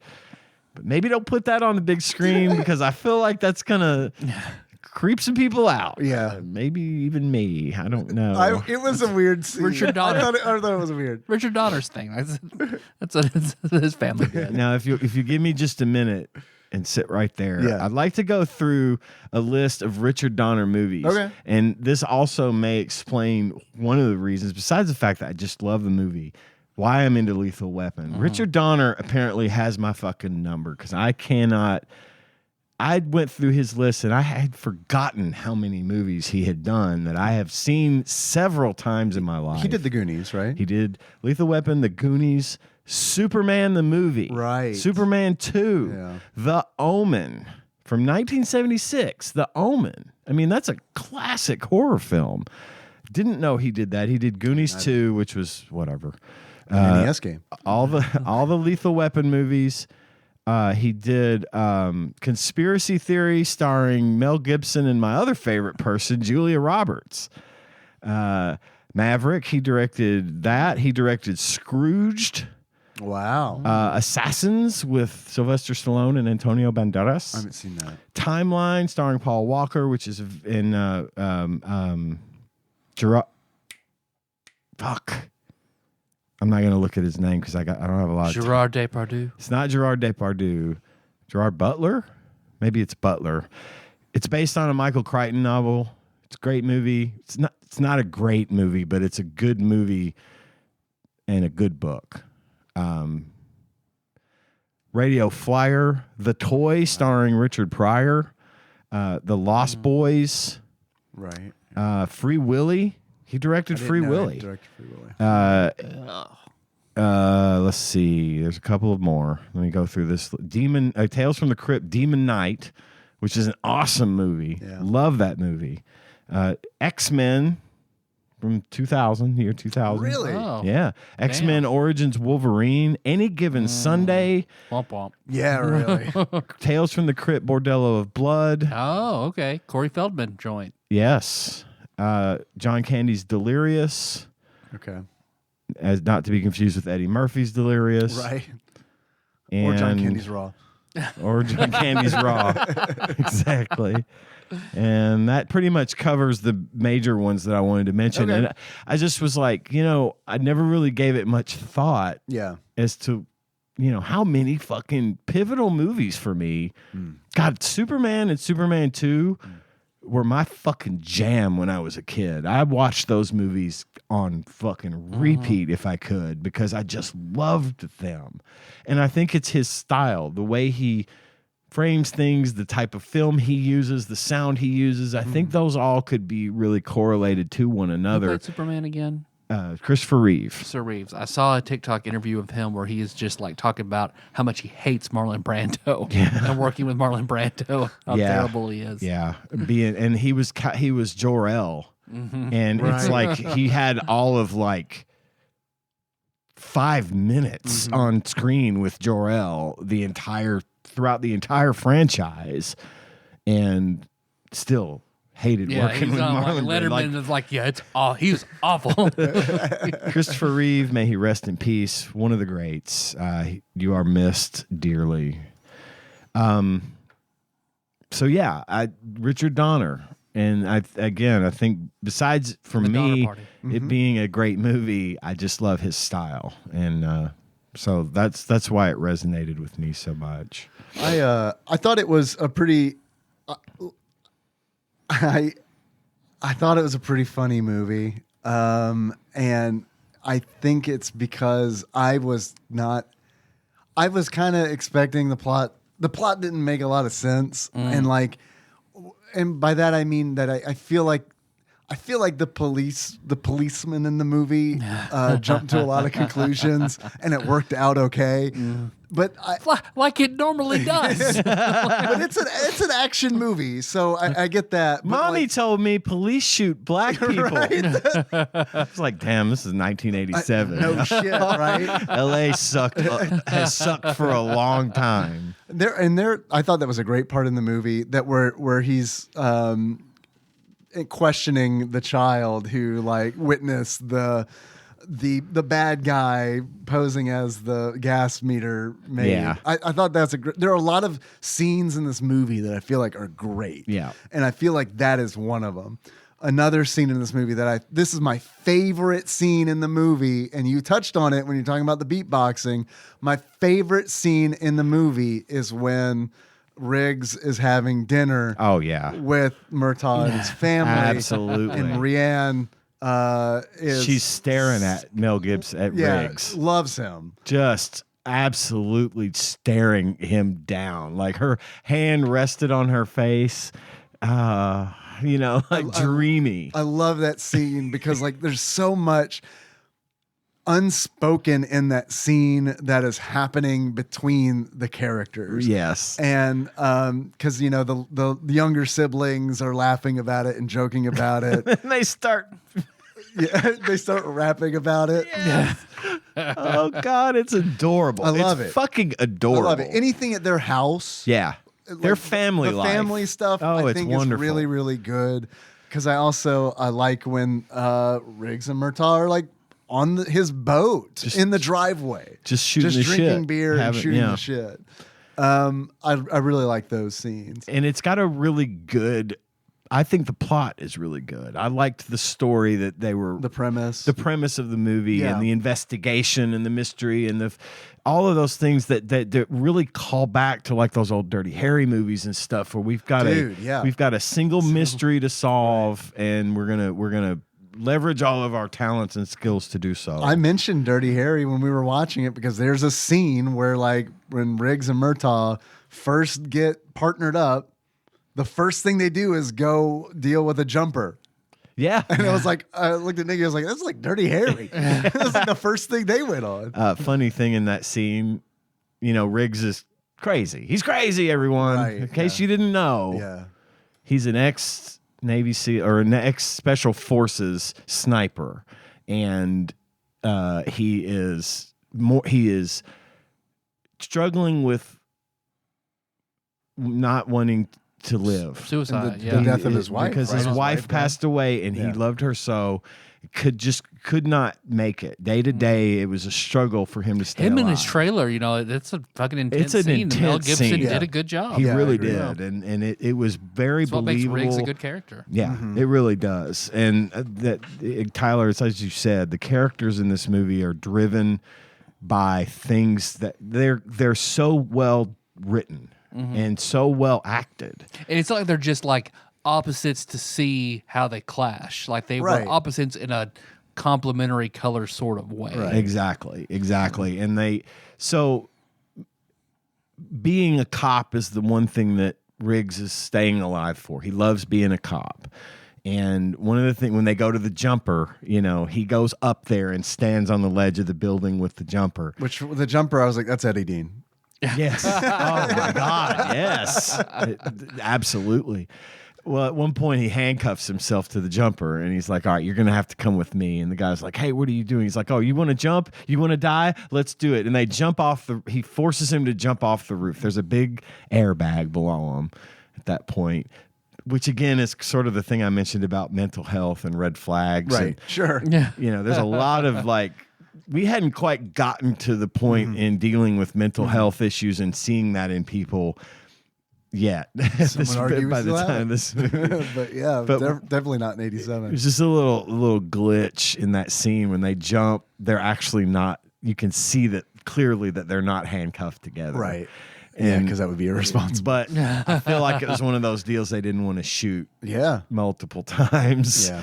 Because even jumping into an airbag is a danger from 15 floors up. That's a dangerous thing. But anyway, I just thought I'd mention that little. What I found snafu. oddly comforting in the movie was a young, sane, non-butt horn screaming Gary. Didn't you Busey. just kind of want to? It was like hang out with. wow. He was very clear and very. Yeah. His speech was very precise, attractive, and like he did a good job as the villain. Yeah, and it didn't. It was like wow, I can see why Gary Famous was famous in the 80s. Yeah. There's some stuff in the movie though where it's like, man, I like the end where they fight, fist fight is just like, oh my God, you couldn't. It's fine that they're fist fighting, but like you couldn't write it in a way. The mano a mano shot at the title fight. Don't have the cops show up. Just have it where it's just if the cops are there, the only one there. It's different. Yep. It's different if the police force isn't there. Yeah, because there's like and Murtaugh's like, no, I take responsibility. Right? What? No, what? No, we're all gonna get in trouble, dude. Yeah. If he kills him, if he kills him, and we did nothing to stop the fight, we are all fucked. Yeah. What made me laugh out loud when I mentioned the Vince McMahon thing was where Riggs is getting tortured in the water with the electric, and how he finally gets out of it, and he hits the torturer and then gets his Genghis Khan in Bill and Ted. Yes, he is. Absolutely. Who's forgotten more about you torture. beat me to it by like 3. No, it's fine. He's forgot more about causing pain than we'll ever learn. Right. Absolutely. So then the way he hits him, and then like you see the actor like stands there and does like the he's seeing stars moment. So Mel Gibson can crouch up and wrap his legs around him in the most awkward ass way and sort of like set up the fall. Like it was like the WWF. Yeah. It was so bad. And I feel like even someone as well trained and as strong as Riggs isn't going to break anyone's neck with just his ankles. Oh, yeah, because he's snapping necks like it's a fucking SNL skit, like a karate skit. But at the same time, I love that scene. I love when he bursts into the room and throws the guy's body down and then just kills everyone. Right. With the guy holding the gun and then... Yeah. And I did also laugh whenever they're running outside in the rain and they make it to the sidewalk. And you see where Mel Gibson, he's running hard out. Then when he gets to the wet sidewalk, he stops and twinkle toes to the cab. He's like, oh, God, take care of your health. This wet sidewalk. And then, oh, man, my gun. Slippery surface.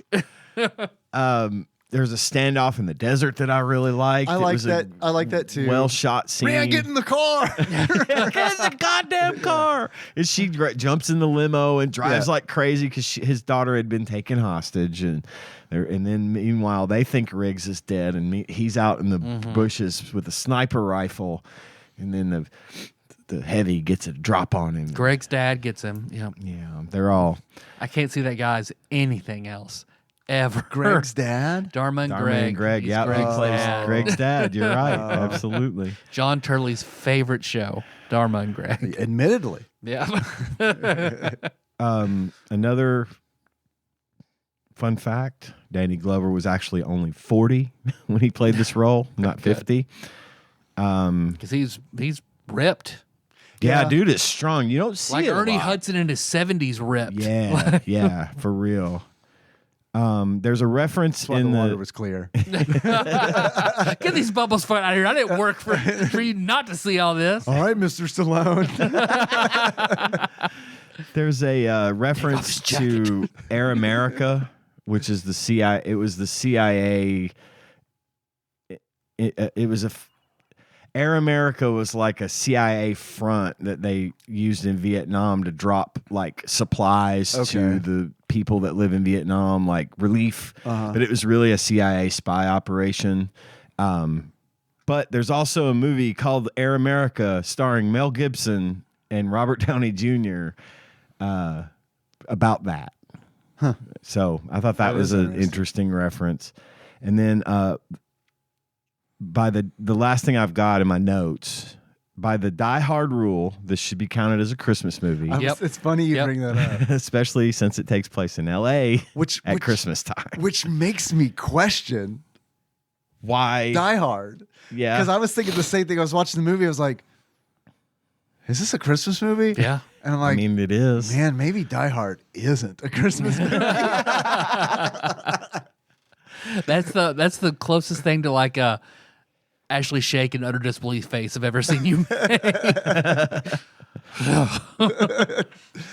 I mean, ho ho ho! I have a machine gun. I feel like that like kind of pushes Die Hard. Like that's Merry what Christmas, makes it a bad Christmas guys. movie. Only the good guys are here. But at one point in Lethal Weapon, Gary Busey breaks into Murtaugh's house. You know what time of year it is on the TV. Right. And Gary Busey shoots the TV and he says, "It's Christmas." Yeah. So I mean, Yeah. you know, it could be. If we're following that rule, totally. we have to admit Why'd they have to crash the car into the house? it was a distraction. It was just to throw They get Gary reimbursed for Busey that? off his game. Yeah, probably. You know how it goes. I mean, if all the cops are watching the fights. I mean, he ran that cop car into my living room. He's dead, so he can't refute that. But I promise he was the one that ran the cop car into my living room. Nothing on the book says you can't have a fist fight if someone runs a car through your house. Are we in Texas or are we in California? But again, all in all, I love the movie. It gets right to the point, gets right to the action. It does a really good job of not wasting a lot of time with character development because it's apparent. They do a good job of being concise about character development and then get on with the fucking plot. And Yeah. so many movies don't do that. Yeah, so. I think they do a good job of developing the main characters through the action. Like context clues and Yeah, action. And then they give the audience a lot of credit Yeah. in that regard. I think that's nice. I do think there are some things where it's like the porno videotapes scene where it's like, man, we didn't really even need the scene. We need 4 more breasts. Right. We need 4 more maybe that breasts was in this it. movie. We have a fucking quota and we haven't met it yet. Well, in Murtaugh watching them, like that doesn't bother me. That I was kind of like, I felt like that was a good scene because that was like, that shows you what kind of person he is, and he's disturbed by what he's watching, and knowing that it's this man's daughter. The scene that I thought was like, I don't know, man, like the woman who dies in the beginning, Right. her father knows Murtaugh from Vietnam. Yeah. And there's a scene where he's like telling Murtaugh to kill this man. Yeah. I thought the guy who played her dad, I didn't think that was, I didn't buy it. I really didn't. And I was like, man, I wish they would have gotten a better performance out of this actor for this scene, because I'm just like, okay, I'm ready for the scene to be over. I left something off of my Tadpog totals. Bullet through eggnog food. Oh yeah, I know. The guy's standing in front of the window with a carton of eggnog and a helicopter with Gary Busey with Joshua in it. He shoots through his back, his chest, and the eggnog. Yeah. Yeah. Eggnog kata. I like that part. It's a funny little part. Mm-hmm. Yeah. I mean, didn't love it, didn't hate it. It's kind of in the middle for me, but there are some things that I will never forget. So, the way that like the Road Warrior, we got Mad Max and then the Road Warrior and then Mad Max Beyond Thunderdome, followed by Fury Road and the upcoming Furiosa movie, which is out in theaters like this month, which looks fucking amazing. Anyway, so you remember... I feel like Chris Hemsworth looks out of place. He's the first actor I've felt like looks out of place in that movie. He's supposed to. There's a reason. Okay. And I know why. I just know these movies really well. I know why. Same thing, Tyler. He does look weird, but they put a prosthetic nose on him, and because of the character he plays, there's an explanation that I'm not gonna digress that much. But the reason I bring it up, so the Road Warrior or the Mad Max is the first movie, right? And you can tell. This movie was done in like 1977 or 78. It was a really old movie, but you could tell it was done on a shoestring budget. Right. Then the Road Warrior came out, and because Mad Max was such a huge hit, the Road Warrior took it to the next fucking level. So does Lethal Weapon have the Mad Max effect? Lethal Weapon has the Mad Max effect. You can tell when you watch Lethal Weapon 2 how much money Lethal Weapon 1 made, because it's a much bigger production. Yeah. You can tell the difference. They add the third character of Joe Pesci. Rene Russo starts being in it. You can tell that it jumps way ahead budgetarily speaking, and a lot of people will argue that, much like the Road Warrior does, that Lethal Weapon 2 is the better movie. What's your favorite Lethal Weapon movie? Lethal Weapon 1. It's 1. I like them all, and it's been a while since I've seen 2, 3, and 4.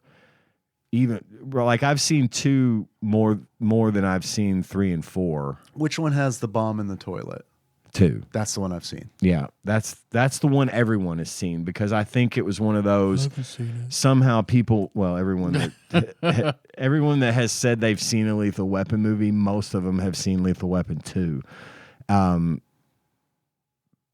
of like the Road Warrior, right? It was the more popular one, I think, the more recognizable one, and that's the way it is. But I think. I would always recommend you should watch Lethal Weapon 2 at some point while Lethal Weapon 1 is fresh on your mind, so you can make those comparisons. Sure. Because I do think, but for me, I like Terminator better than Terminator 2. You know? I do too, but that's a genre thing. It is definitely a genre. It's more horror versus sci-fi. Right, yeah. But in the same way, that movie was somewhat lower budget compared to its sequel. Oh, yeah, for sure. Because it was such a huge hit, the sequel they got a lot more money for the sequel. I think Lethal Weapon 2 is good to watch fresh while Lethal Weapon's on your mind, because a lot of people would argue it's the better one. Okay. You want to talk about the game? The very complimentary game? Yeah, by Ocean. Super Nintendo. Which is always a good sign. Mm-hmm. The game came out in 92. That's an early Super Nintendo game. It is. I feel like I need to keep that in mind. Which playing this made me think, is there a platformer that is very as horizontal as it is vertical, where you travel all around, that I enjoy? Oh, that you enjoy. Because I was about to say Home Improvement. Oh, there are so many games like that. Is there one that I really like to play? And I do not think there is. I've really tried to, maybe Sonic the Hedgehog, maybe, but that's still driven going from left to right. You don't have to jump and pivot and go, and you don't love go Sonic around. the Hedgehog. Yeah, you're right. I don't love Sonic. I like Sonic Adventure more than I like Sonic the Hedgehog. Okay. You're right there. But yeah, I can't really think of anything that's I like this style of gameplay. Really don't think I do. I think it always feels weird. I agree. And I'm not a big fan either. I'm terrible at games like this. I think, spoilers, I didn't like this game.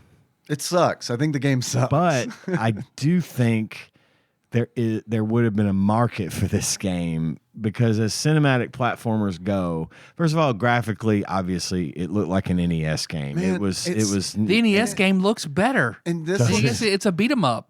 Okay. The NES one, which I think is, I didn't know that. I think that's a better way to go for sure. Especially considering I don't feel like the NES got too many beat 'em ups. No, they really didn't. You're right. But I thought the graphics in the Super Nintendo game looked, downright cartoonish. Yeah, they weren't great. It looked like Ocean's other jam, The Addams Family. Yeah, you're right. Only shittier. Right. Yeah. Not as much polish as Gomez, jumping out with his fencing foil and shit. Right. And yeah. It's kind of a shame, because while this is not my genre, and I can acknowledge that there were several things about this game that just drove me crazy, that contributed to my disliking of it. Sure. I could see there being a market for this for someone. If you're into super difficult fucking games that are crazy hard in some places, I could absolutely see that being appealing to some people. I don't feel like it was, I don't know, like even. Just shitty design in that. Because I think it was hard. I don't know. I like hard games, and not everyone's like me. But I feel like this is a shit game. No, everyone is like you. Sorry, I hate to break it to you, but everyone is like you. We're in trouble. No wonder the world's in the state it's in. I think that I like hard games that are designed well. This fucking game is not designed well. Yeah. And I think the controls are not good. I feel like controls are garbage. They raise the roof whenever they jump. Both of them. Yeah, right. Yeah, exactly. And it's like there are parts of the game where it's like you have to like climb on chains and you have to jump from chain to chain, which is okay. That's a pretty standard platforming mechanic. But the problem is you don't have you can't hold on to the full length of the chain. Nope. It's like it just gives way like 2/3 down the chain, and it's like, well, that doesn't feel fucking fair at all. How was I supposed to know that you can't use all of the chain? Why not just make the fucking sprite of the chain match the climb box? Well, the hook that goes up and down, dude. It looks like you should be able to jump and hang onto the hook, right? Yep. Yeah. Nope. Gotta get on top or of the even hook. stand on the square, but you got and it just knocks you. I hate games where you have to climb up really high and it's super easy to knock you off. When you're punished for trying to figure it out. Yep. Yeah. Because it's like, oh, okay, I don't know what to do here. I guess I'll try to jump on the hook and see if Riggs or Murtaugh grabs onto it. Yep. Nope, that didn't work. And you're dead. Okay. Worse. Oh, it's a shark. I fell into the water, got bitten by a shark, and I'm still alive. Good thing you have a bulletproof vest. Right. I have to climb this fucking tower all the way back just to try to figure it out again. And avoid the fishermen with hooks who can step out of. No, their feet get you. Yeah. Every fucking time I avoid the hook and their feet get me. It's so fucking stupid, man. Yeah, because their feet hang over the ledge. Yep. Beyond the wall. No touching. No touching. Right? No touching. Is that an achievement? It should be. It's not, but it should be. Listen, the part where you're running through like the warehouse or whatever, and there's like these chutes that you fall down. There's no indication that those are anything close to dangerous. Right, you're just running through the level, and then suddenly, beep, you're down at the beginning of the level again. Yeah. And oh, by the way. We gave you a 5-minute timer. Dude, the timer is fucking ridiculous. It's so bad. Game.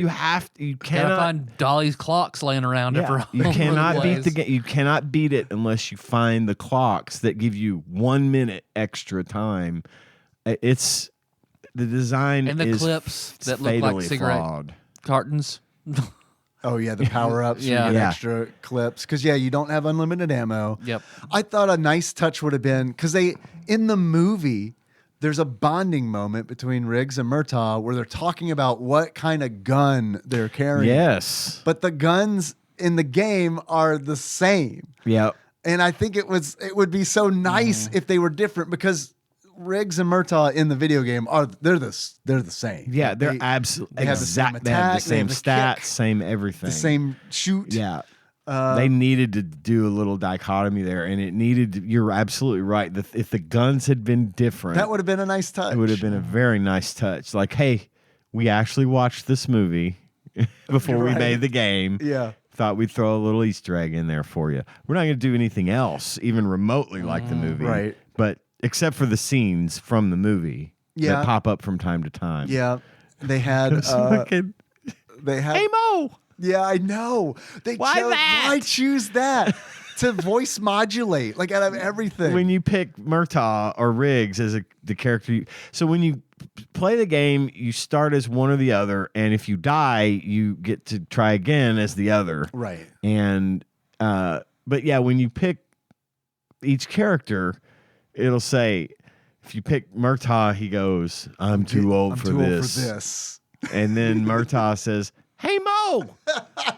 Because, he didn't say anything else in the whole movie that was quotable except, hey, Mo. Because of the Three Stooges thing. I don't know. Yeah. Bad choice. Before we get, I'm sure there's plenty more to say, but Brad did send us an email. Okay. And I'd like to read it. All right. Just sort of validates what we've been saying good. up to this I hadn't point. read it yet. So Brad writes, hello. His vote, by the way, for the best episode was the one that introduced TADPOG, was the one that introduced Dave Style Chicken. Dave Style Chicken. Yeah. All right. Lethal Weapon. We have a shirt for that. Shirts.tadpog.com. Lethal Weapon. T's and P's for any kid who asked for Lethal Weapon for his birthday. Mm-hmm. Do you ever wonder who even bought these games? Yes. I guess someone did. This game retailed for $59.95 in 1993. That is $129.58 in 2024 money. God damn it. Can you imagine? God, no. Oh, my God. So the article about Lethal Weapon, and I think this was Game Pro. He doesn't say. Maybe he does. I don't know. I don't care. Lethal Weapon, reviewed by Scary Larry. That was definitely Game Pro. Yeah, it is. Mm-hmm. Ocean's come up with a game that looks blah, yet is tougher than a repeat offender. Lethal Weapon fits right into the lineup.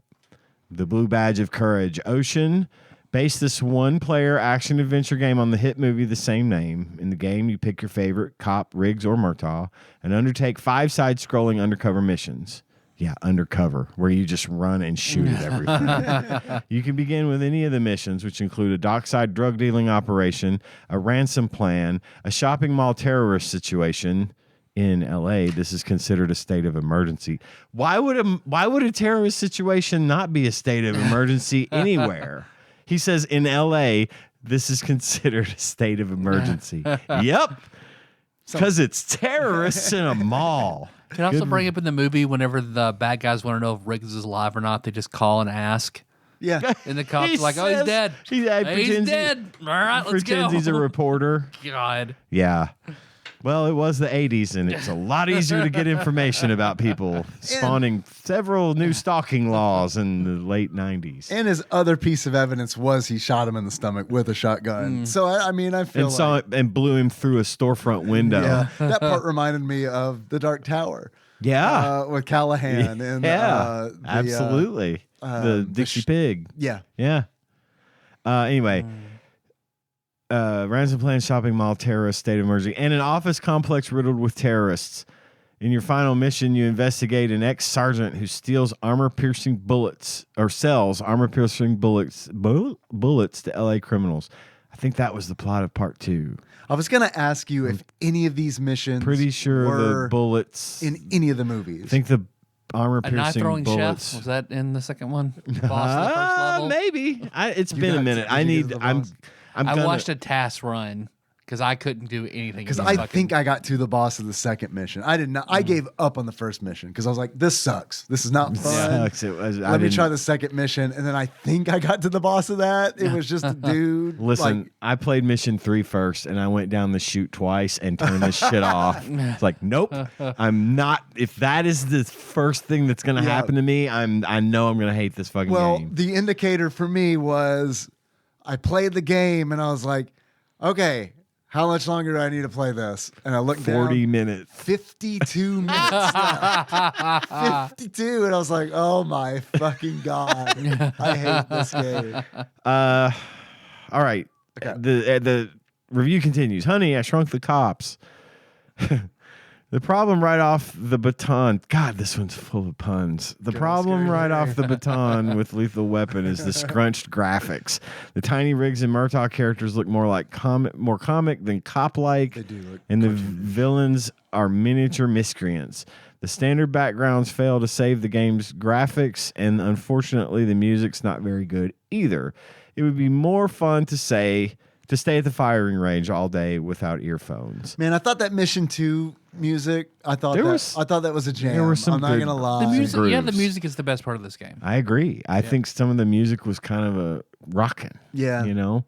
It fit. There was very little saxophone, which I found disappointing. It made me think like synthesized saxophone.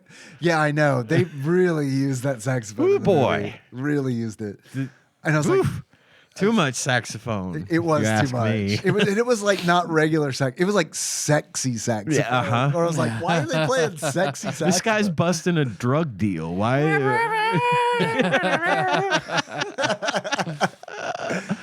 Yet another Christmas reference. He busted a drug deal at a Christmas tree lot. Yep. That is, well, okay, definitely a Christmas movie for sure. Third thing. Yeah. 3 things. So many pieces of make it a Christmas And there movie. are so many little plastic Santas on houses, on the roofs, too.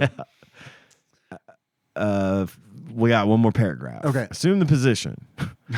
All right. The action in Lethal Weapon is extraordinarily hard with repetitive and sometimes unfair gameplay. Yeah. You'll take hits from off screen and you won't be able to defend against some traps. Dude. Just when you think you've got it beat, your timer will run out. If you think that sort of challenge sounds like fun, pick this game up. It deserves a shot. After a couple of hours, though, you may want to take it out back and give it a couple of shots of another kind.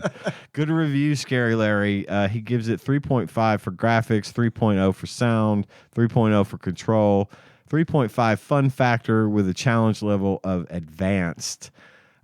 Brad continues. Still pretty high. On the other side, like he loathed it and he gave it pretty high. Yeah. On the other side of the page, is the review for Kawasaki Caribbean Challenge. Hey, I remember that one. Yeah, Oh. It's bad, and it costs $64.95. That's $140.39 in 2024 money. Kawasaki Caribbean Challenge is a good game idea, but doesn't have enough depth to keep it racing. That one got a lot lower scores than Lethal Weapon, which was 2 for graphics, 2.5 for graphics, 3.0 for sound, 2 for control, and 2 for fun factor. Yeah, I do think that Lethal Weapon is better than Kawasaki Caribbean Challenge. I agree. So does that. GamePro, yeah. I agree with GamePro in that regard. Well, thank you, Brad, for that informative email. Thank you, Brad. Yeah, man, where he's talking about traps, in Mission 2, there's a segment where like spikes shoot out of ledges and you have to platform on these ledges. And there's no indication which ones. Cat Mario spike style. Where Dude, I thought about Cat Mario when I was playing this because this game has so many gotcha moments in it where it's just like the game is just it feels like it's trolling you the entire time where it's like, oh yeah, we didn't give you any clue that this was going to be there, so you couldn't sight read it at all, but now that you know it's there, you memorize it. You have to remember. And if you fall down from on high, you'll forget and you'll do it again. Right. We know this. We built that was a feature, not a bug. If the controls were better, I feel like I could probably hang with this and be like, okay, because it gives me some vibes right off the bat. It gave me Blues Brothers vibes, which Blues Brothers is a SNES game that I liked, but I liked it for its weirdness. But I think it gave me those vibes because like the color palette is real fucking similar, which makes sense for me with Blues Brothers for whatever reason because they're done in this like cartoony style. Right. But Lethal Weapon, like after watching the 1987 movie, they look like fucking characters from like Atari 2600 games. It's crazy. It was so Call it pixelated. Wacky Weapons. Wacky Weapons. Yeah. Not a fan. No weapon upgrades that I know of. I didn't find any. I mean, it's that just would have been nice. There were a lot of things missing from. It's a standard platformer, y'all. We want to level up. We want to be able to jump higher. We want a little invulnerability from time to time. I don't know. Aim my gun. Yeah, shoot up would be fun. This is like Mega Man. This is Five Goes West, which was a better game in my opinion. It was. It was. Yep. I mean, this is platforming 101, y'all. It's not like this is. I know it's a new, relatively early Super NES games, but lots of way better platformers had already come out. Take a page from that. If you're going to diverge from the movie as much as you're going to anyway, add some power-ups. Put in let Mel Gibson's let Riggs have a fucking flamethrower for a little while. Let's do this game Contra style. Fuck it. You know, let's make it fun. Yeah, do something interesting. And it's not fun. Yeah, it's frustratingly bad. Not a fun game. Yeah, but I agree with you, Dave. Or like a beat 'em up would have been more acceptable, or a True Lies over the top. shooter. True Lies would have been that format actually would have been just right for this movie, just like for me it was for True Lies. Absolutely. Yeah. It's a good comparison, Tyler. I did like the mission select stage. I did too. That's the police station, and you can go to the locker room to switch between Riggs and Murtaugh. I had that listed as a good thing. I thought was a nice. It's a neat touch. That's a nice little touch. And I do like the fact that when you die, you get like 5 lives or whatever, and when you die, then you get to keep going as the other.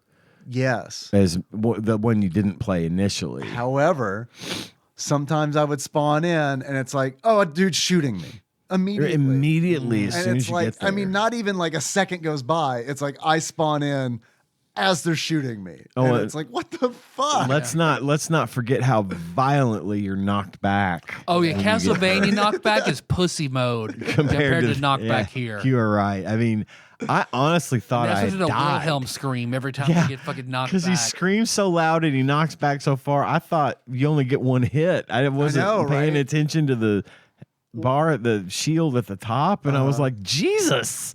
Well, am I dead? Your body armor flies off of your body. A whole bunch of shit happens at once, and it's like, what the fuck just happened? It's like every time you get hit is the shotgun to the chest scene from the movie. For sure. Yeah, it's fucking wild. Did you guys have any achievements? I have a few. Got a couple. I try to make up for my lack of achievements recently. I haven't been feeling as creative, so I did do a few. My first achievement, which is probably going to be on everyone's list, is I'm too old for this shit. I'm too old for this shit. You slide down the trash chute on mission 3 or whatever the fuck it is after making it to the 3rd floor. Or back to the very first level and have to navigate all the way back up and stop playing this game because I'm too old for this shit. I don't have that kind of time. Time is a finite resource. My second achievement is you're not trying to draw psycho pension, you're crazy. And to get you're not trying to draw psycho pension, you're crazy. Suffer through this game enough to actually beat it. Yeah. My third achievement is Pitfall Harry.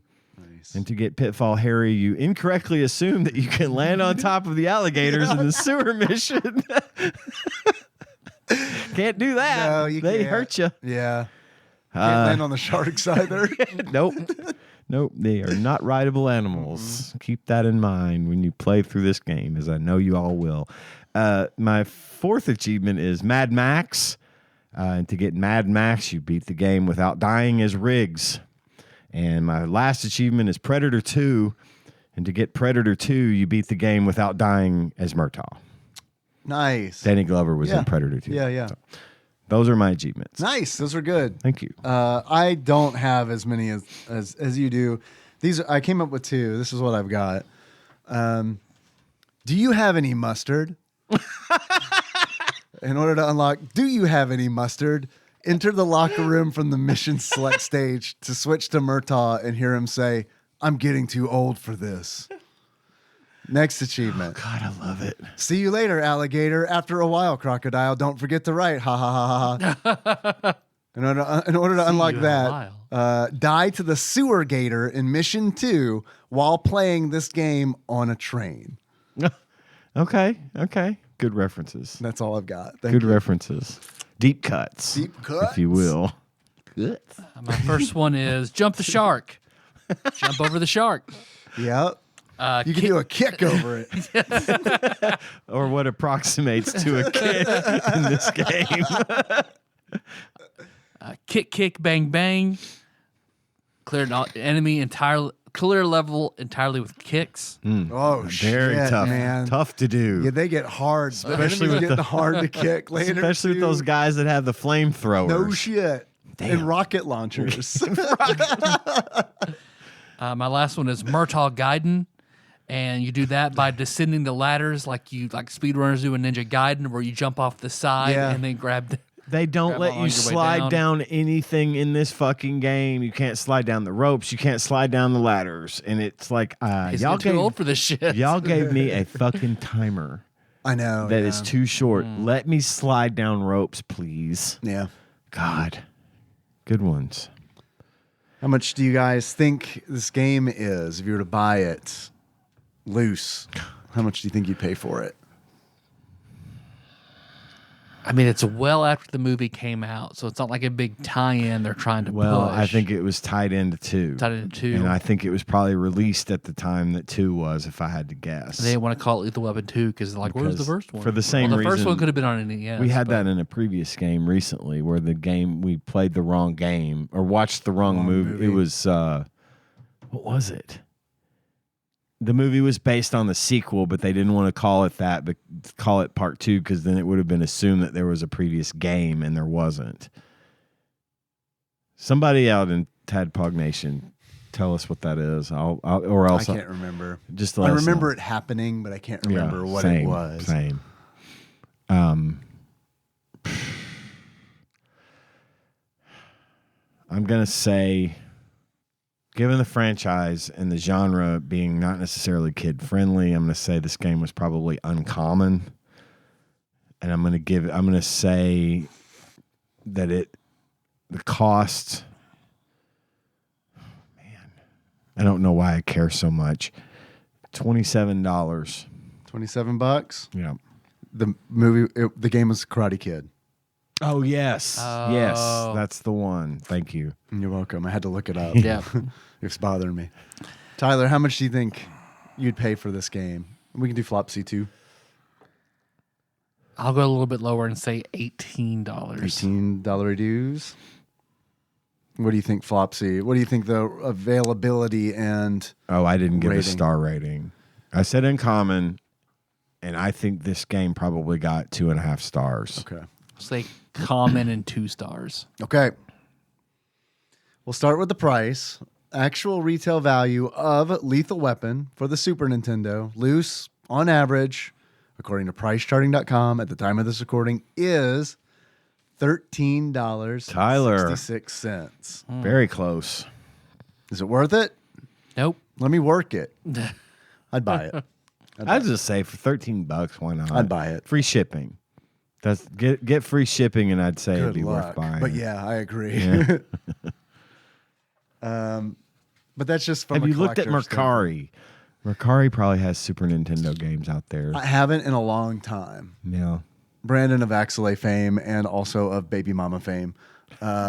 He actually is the person who told me about that years ago. I use it to buy pops. Okay. Yeah, I may check it out. Discontinued pops. I've gotten some pretty sweet deals. See what they've got. A lot of times you can make an offer and they'll take it. Well, the same with eBay. Yeah. Yeah, that's true. I forgot you could do that on eBay. I do that a lot. I bet. And then, because that's fun. It's fun to not lowball like an asshole, but lowball, knowing that they're gonna. Well, Mercari doesn't. When you say make offer, it gives you the offer to make. Oh, really? It says, this is the 20% off. This is 15% off. This is 10%. How much do you want to offer?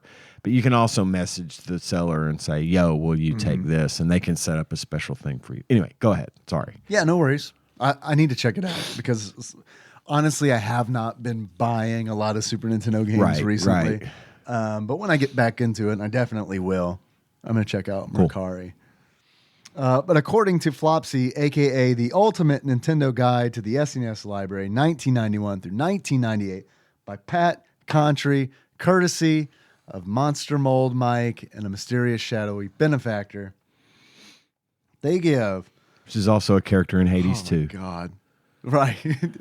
My heart just stopped because I looked at the wrong game. And I was like, 3.5 stars? Let's burn the book.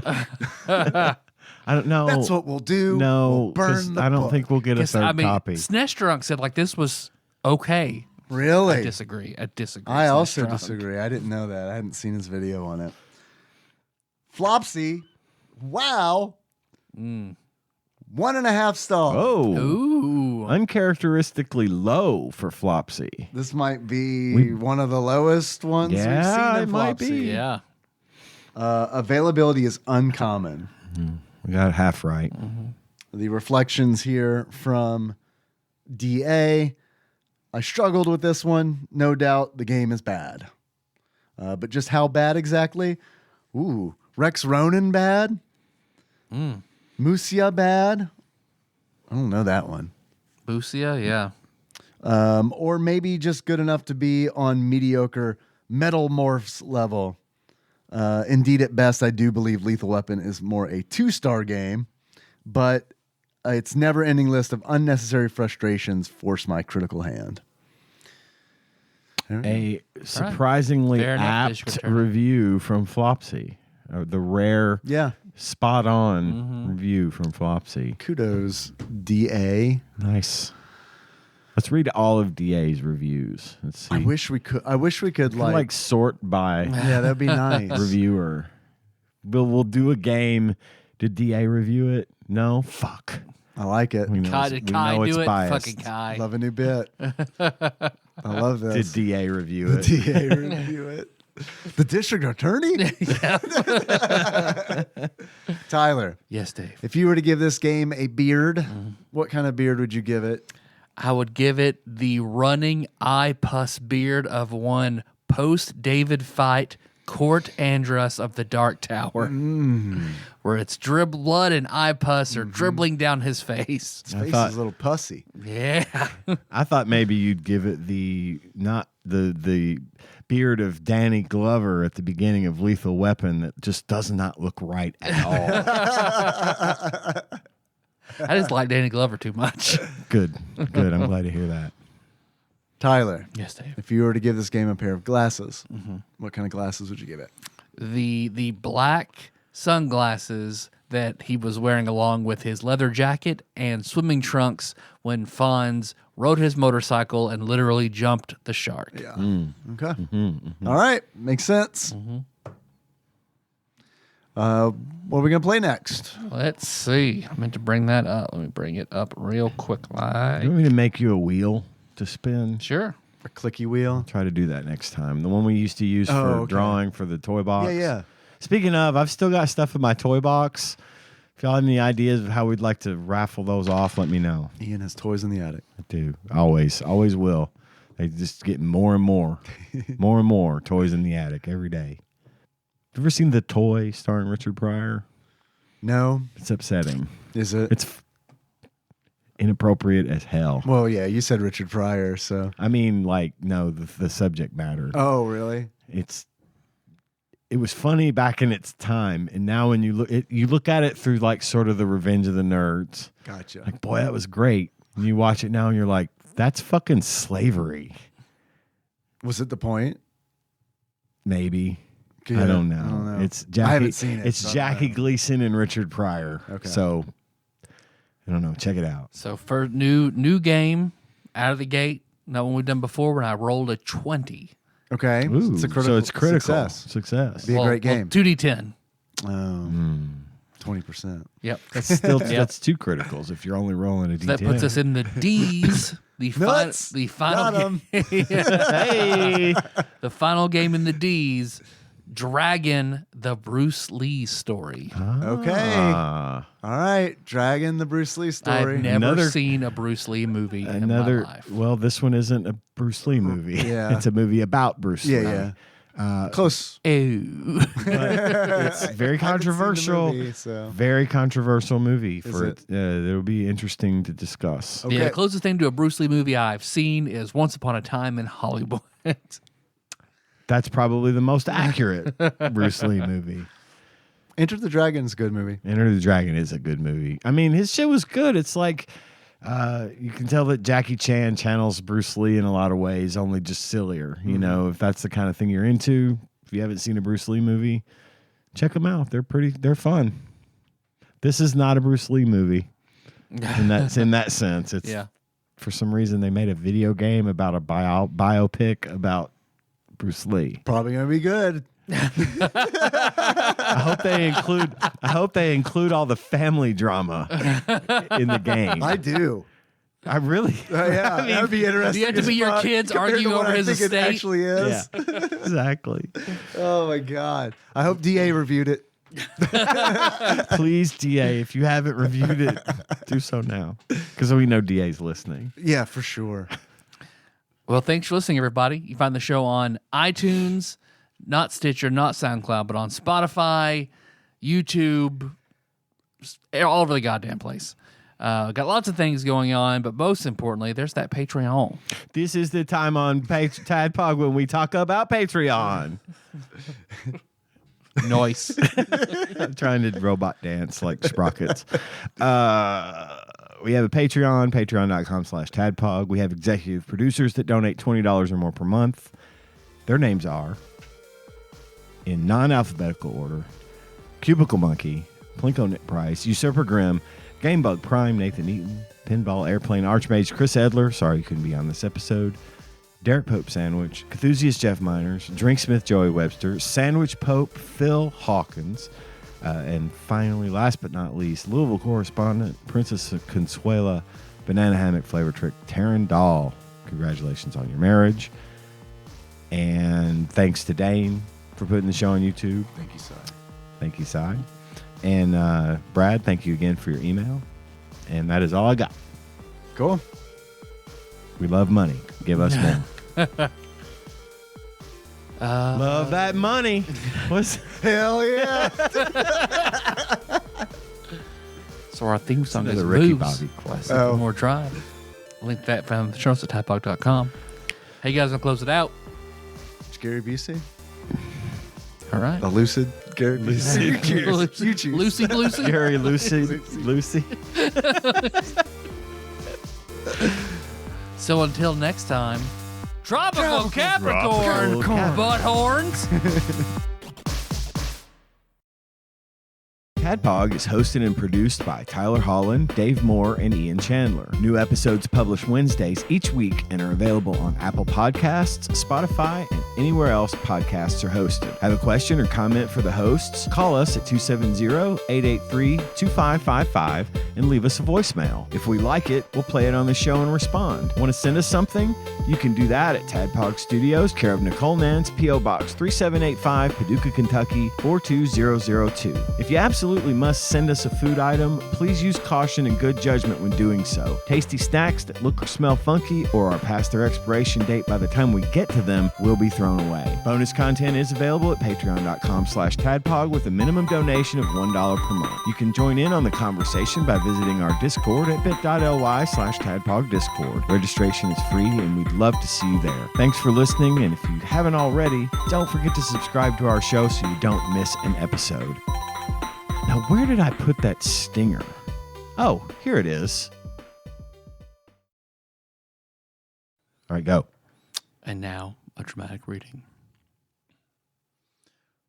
Uno, dos, tres, cuatro. No quick head in my bed. I can't have that.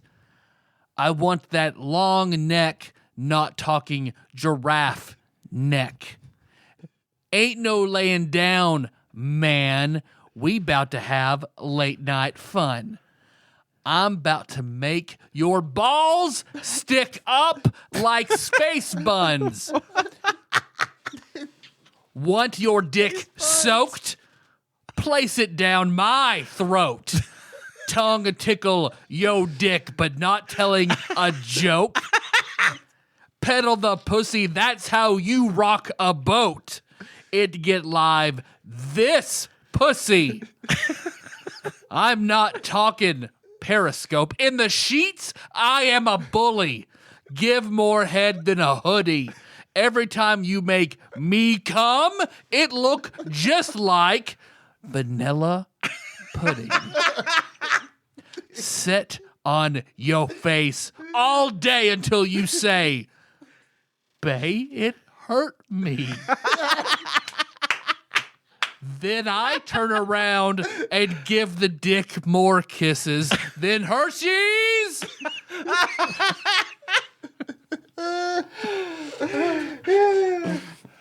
That's my favorite dramatic reading ever. Well done. Oh, fuck. That song, when I first heard it, that song, I was like, man, I've never heard a song that's reminded me more of Brandon's dad.